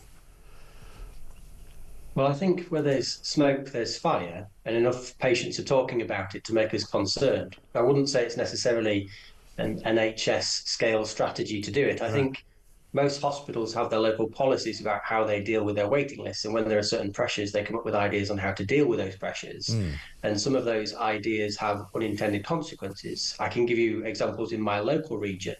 We have problems with audiology, so hearing tests, where patients are waiting far longer than 1 year. And at one point, we actually had the entire process of being able to refer for hearing test just cancelled in the region. We just couldn't refer patients. So there's a lot of work locally occurring to get on top of that waiting list. But what we're hearing from patients is that some of them are being sent letters that never turn up. Some of them are having phone calls that never seem to be documented or happen anywhere, and they're being told that they didn't respond and therefore they're cancelled from the list. So they come back to us saying, I've suddenly been cancelled, can you please refer me? But what we're being told from a hospital is that the waiting list is going down. Well, it's unsurprising to see that the lists are going down when the patients are being told that they're not being dealt with and having to reapply. So there's something going on here. I think there is, because other people have said to me that they've also had letters from their NHS trust saying, do you still require this procedure? And so presumably some of those letters either don't get answered or some of those letters go astray, and if they don't get an answer, if they don't come back with anything, they get knocked off the list as well. So, I mean, I've got this from Lynn in Yorkshire. She sent this message in to us this week. My husband was referred for a hip replacement. He had an appointment with a consultant on the 2nd of April. He had a letter last week cancelling it. He hasn't been given another date, but it means he was given an appointment within the 18 weeks, even though it was cancelled. So, you know, it does sort of look like something's being done deliberately here, seems to me. Yes, and I think it's a genuine effort to try and help the waiting list, because in theory, in a meeting, it sounds useful, doesn't it? Well, let's text the patients and ask them if they still want the appointment. And then when those texts go out saying, do you still want to be seen? But you don't necessarily have a mobile phone, or the number's been put in wrong and therefore you don't respond and then you're kicked off the list. It helps the waiting list look great, but it's not really good for patients. So I think it's well intended, but has unintentional consequences that's probably harming patients who are waiting on a list. No, but it also enables the government to say the waiting lists are going down when they might be going down for reasons other than patients actually being seen. It does, of course, and that's why these meetings take place. So hospitals get a huge amount of pressure put on them from the NHS above saying, please sort out your waiting list. So there's a mad scramble to think of ideas of how to solve the problems. And these are the sorts of ideas that come through. So rather than just a good old-fashioned waiting list or phoning the patient, and if they don't respond, try again, and if they don't respond, send them a letter, it's 2 strikes and you're out. But you may never have actually had the opportunity to respond, but you're out and you're back at the end of the list again. It's not appropriate for patients. It keeps them waiting, it keeps them sick, but it does make the numbers look good. Yeah, exactly right. And what's going on with the GP contracts? Because I'm under the impression, I think, that there was a deal done, was there not, sort of beginning of the year, which we're now into the 3rd month of. Has there been a deal done? Are GPs now happier? Yeah, there's a big sigh from me there. No, GPs are not happier. A deal has been struck between the British Medical Association and the government, but quite frankly, it's £800 million of investment that, in my opinion, is absolutely wasted. They should have kept the £800 million because it's not going to do anything to help general practice deliver care for patients and to help patients. I'd rather they reinvest that cash elsewhere. The BMA, however, are celebrating this and saying that they've now managed to solve the problem and therefore they're dropping collective action. I think dropping collective action is great. I never was a big fan of it, but actually what they're saying behind closed doors is, although the BMA is not supporting it, they're still asking GPs to do it and promoting it amongst GPs. So the problem hasn't gone away. It appears to be a huge waste of investment, and we have massive problems in general practice that just aren't being resolved. Right. And so what should they be resolving then? Well, the main problem is obviously nobody can get to see a GP. We don't have enough GPs. We don't have the money in the right pots that it needs to be in to pay for GPs, and we don't have room to put GPs in. Now, I'm not saying we don't have enough money. There's lots of money sloshing around in the NHS system, but it's not in the pockets of GPs where it can be spent on GPs. So some of this is just about simple red tape. at the moment, we have a huge number of GPs who are unemployed, who should be employed. And even if we employed all of those, we still don't have enough GPs. So quite frankly, simple solution. We need the money putting in a position where we can spend it. We need to be allowed to buy GPs and to buy rooms, and that will start to solve some of the problems. It would only take a week, really, being sat around a table and resolving that, but there doesn't seem to be much intention by either the government or the BMA to do that. No, indeed. Good to talk to you, Dr. Dean. And how many days you worked this week, Dr. Dean? I've worked 5 days this week. Did you? Well done. Fantastic. Must be coming up to Easter holidays. Dr. Dean Eggett there, GP in Doncaster, CEO of Doncaster Local Medical Committee, our friendly neighbourhood doctor. He's worked 5 days this week. So have I. Let's have a voice note from Ben. Morning, Mike. Ben from the Midlands. No one's pointing out the glaring obviousness of why Keir Starmer needs to have a box. Yeah, Rishi Sunak could sit in the seats at Southampton because although he wasn't great, he wasn't despised and hated by the country. If Keir Starmer tried to sit in the stands at Arsenal, I dare say he would be booed and jeered to a point of embarrassment, and he would have to leave. I suppose if they knew what box he was in, he'd probably get the same treatment. So the only way he can go to the match is to sit in and hide in the shadows because everyone hates him so much. And no one's mentioned this yet. I just thought it was a blindingly obvious reason for myself, but I don't know what you think. Great show. Keep it up. Yeah, no, Ben, I totally agree with you. I think you're absolutely spot on there because apparently not only does he sit in a box at Arsenal, he gets moved around from one box to another. He's not always in the same one. This is obviously, I mean, he'll say it's to confuse anybody that might wish to do him harm, but I'm with you, because remember he turned up to Doncaster races shortly after he became Prime Minister, and he got all sorts of abuse from people who were shouting names at him, some of them beginning with W and others. So, yeah, I mean, he's obviously so vain, old Starmer. He hates the idea of people not liking him. Let's talk to Sally, who's in Monmouth, wants to talk clocks. Sally, very good morning to you. Good morning, Mike. How are you? I'm fine. Good. And what are you looking forward to about moving the clocks, or are you not? I'm used to it. The point is that it came in originally during the First World War in 1916, was never rescinded. And then in the Second World War, they carried it on, and then they added in a second clock change. Right. So the clocks went forward in March, and then they went forward another hour in April. And then they went back an hour in September and an hour in October. Blimey. And they did that until the end of the Second War. They brought it back for a year in 1947, and obviously it was very unpopular. Yes. And then, this is what your lady from Northern Ireland was talking about. In the late 60s, 69 to 72, they tried leaving the clocks an hour ahead, permanently all through the year. Right. And an hour ahead of what, though? An hour ahead of summertime? An hour ahead of GMT. Oh, right, okay. But we've never changed it an hour ahead, have we? Or is that what summertime is? Summertime is an hour ahead. It is an hour ahead, sorry, okay. Yeah. That's why it's called British summertime. That's why I'm so easily confused. Sorry, go on. So they went to, and wonderfully they called it British Standard Time. Yes. So, and that, they put it forward in March 1969 and didn't put it back till October 1972. Oh, wow. Yeah. And I was at college up in Dundee at the time. I lived in Hertfordshire. That's where my family were, but I was in Scotland. Right. And those winters were absolutely horrendous. What this lady in Northern Ireland was saying was absolutely true. You were going to college, going to work in the dark, in the night time. At like 10 o'clock in the morning?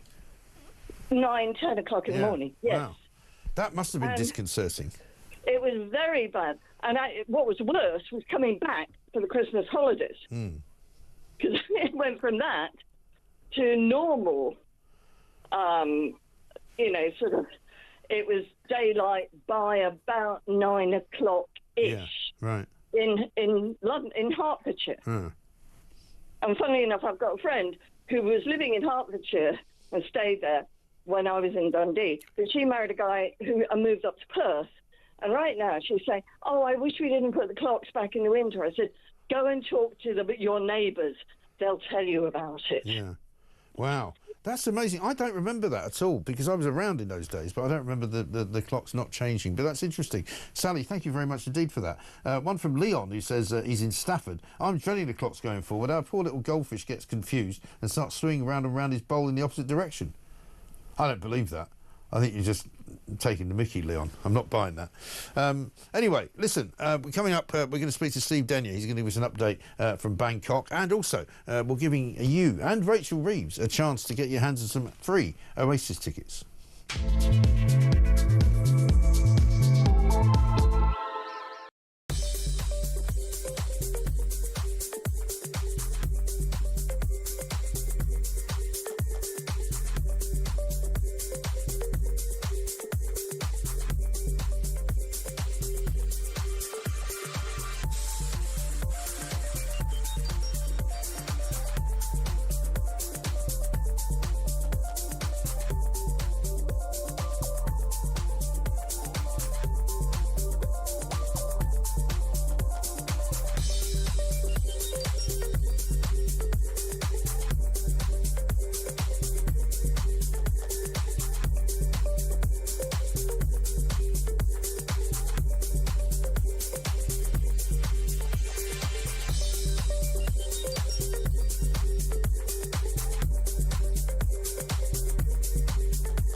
Across the UK, on DAB+, on your smart speaker, on your smart TV, and on your side.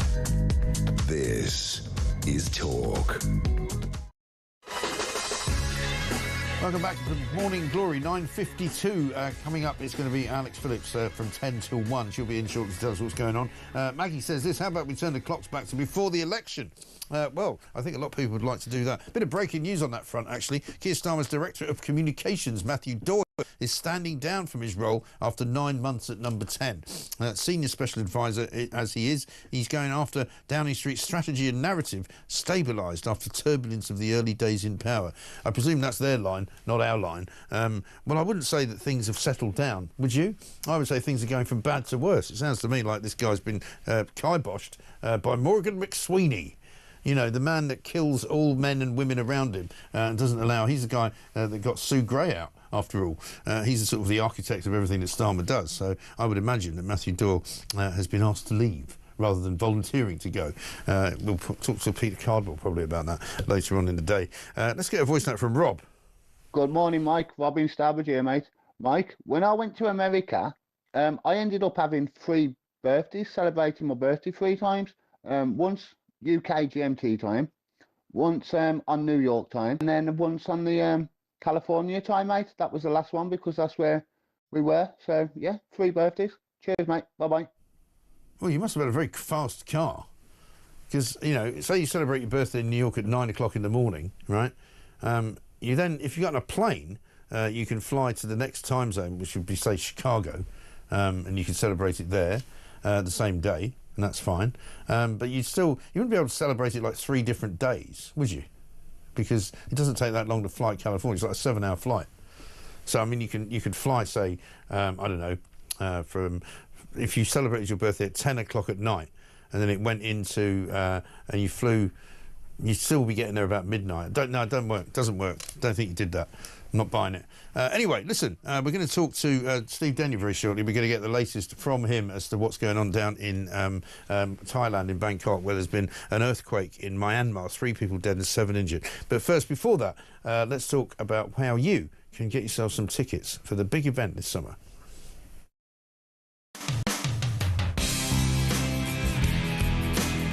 How'd you fancy winning tickets to the hottest gig of the century? Here at Talk, we're giving you the chance to bag yourself a pair of tickets to Oasis at Wembley this summer. Plus, we're giving away a whopping 10 grand and putting you up for the weekend in a London hotel. All you need to do is text the word prize to 83338 and you're in the draw. Alternatively, you can enter by post. Once again, all you need to do is text the word prize to 83338 or you can enter by post. Good luck. 18 plus UK excluding Northern Ireland. Enter by text for £2 plus 1 standard network charge by 11 p.m. on the 7th of April 2025. Or post your name and number to Oasis Competition, PO Box 3190. Colchester CO2 8GP to arrive by 5 p.m. on the 10th of April 2025. Full terms and conditions at talksport.com. This is a News Broadcasting Network promotion. Welcome back to Morning Glory. It's coming up to 5 minutes to 10. Let's go straight to Steve Denyer, who's down in Thailand, in Bangkok right now. Steve, very good morning to you. Thanks for coming on again. What's the latest? Well, the latest, I'm glad to report, Mike, that it's a lot calmer here, a lot more relaxed. Last time I spoke to you a couple of hours ago, we'd been evacuated from a 60-floor hotel, which we were in, and it started to sway and shake, and things were crashing on floors. So everybody had to go down the stairwell. Some people were trapped on floor 59. We all managed to get out, and the staff did a great job looking after us, and we've managed just to go back in. So I've just been back into my room, and clearly something terrible had happened earlier because the cleaning carts all over the floor. Whoever was in the room cleaning has just left that room. But lots of very relief faces, because we've seen videos on social media of some of these big buildings collapsing in and around Bangkok. As far as I know at the moment, the whole transport system has stopped. They're doing checks on the trains. The airport's being checked every half an hour, on a half-an-hour basis, to check that that runway is safe and it hasn't cracked. Right. So are you hopeful that your plane will take off later then? Well, I hope so. I spoke to a friend who's just flown off to Singapore from the main airport in Bangkok, and I fly in about 7 hours' time, so fingers crossed that flight managed to land in Bangkok and be ready to take off at 2 a.m. our time. Right, because having looked at some of the videos, like you say, I mean, it's quite terrifying, isn't it? I mean, especially the one, the very tall building where the water is just sloshing down the side of it from the rooftop swimming pool. Yeah, I really can't. I cannot underplay how dramatic it was. I mean, there were people, we were, visibly shaken by this, being in a high-rise building, and things are just falling down around you, and you don't know where to stand, where it could be safe when you're 20 floors up in the air. The staff were fantastic, but they were shocked. They were screaming. There was crying. There were people, who'd lost relatives who couldn't trace relatives in the hotel. I'm really glad to report it's so much calmer now. You can probably hear sirens in the background. I've heard non-stop sirens as ambulances flying around the city.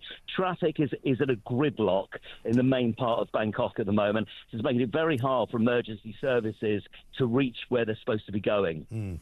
Well, listen, we wish you well. Stay safe, Stephen, and let's hope that you get the flight that you're supposed to get later on tonight. But we'll look forward to seeing you back in London very shortly. Steve Denyer there reporting into us from Bangkok, where there's been an earthquake. It seems to have calmed down a bit now, but 3 people are dead, 7 injured in a building collapse down there as well. Incredible footage of a swimming pool just overflowing and sort of the water running down the side of a building. We'll keep you updated on that throughout the course of the day. Coming up tonight, though, at 7 o'clock, it's time for this.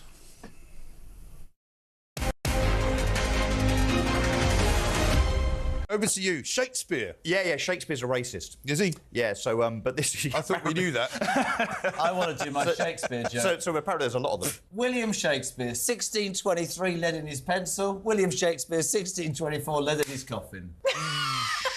Yeah. Can we cut that out? OK.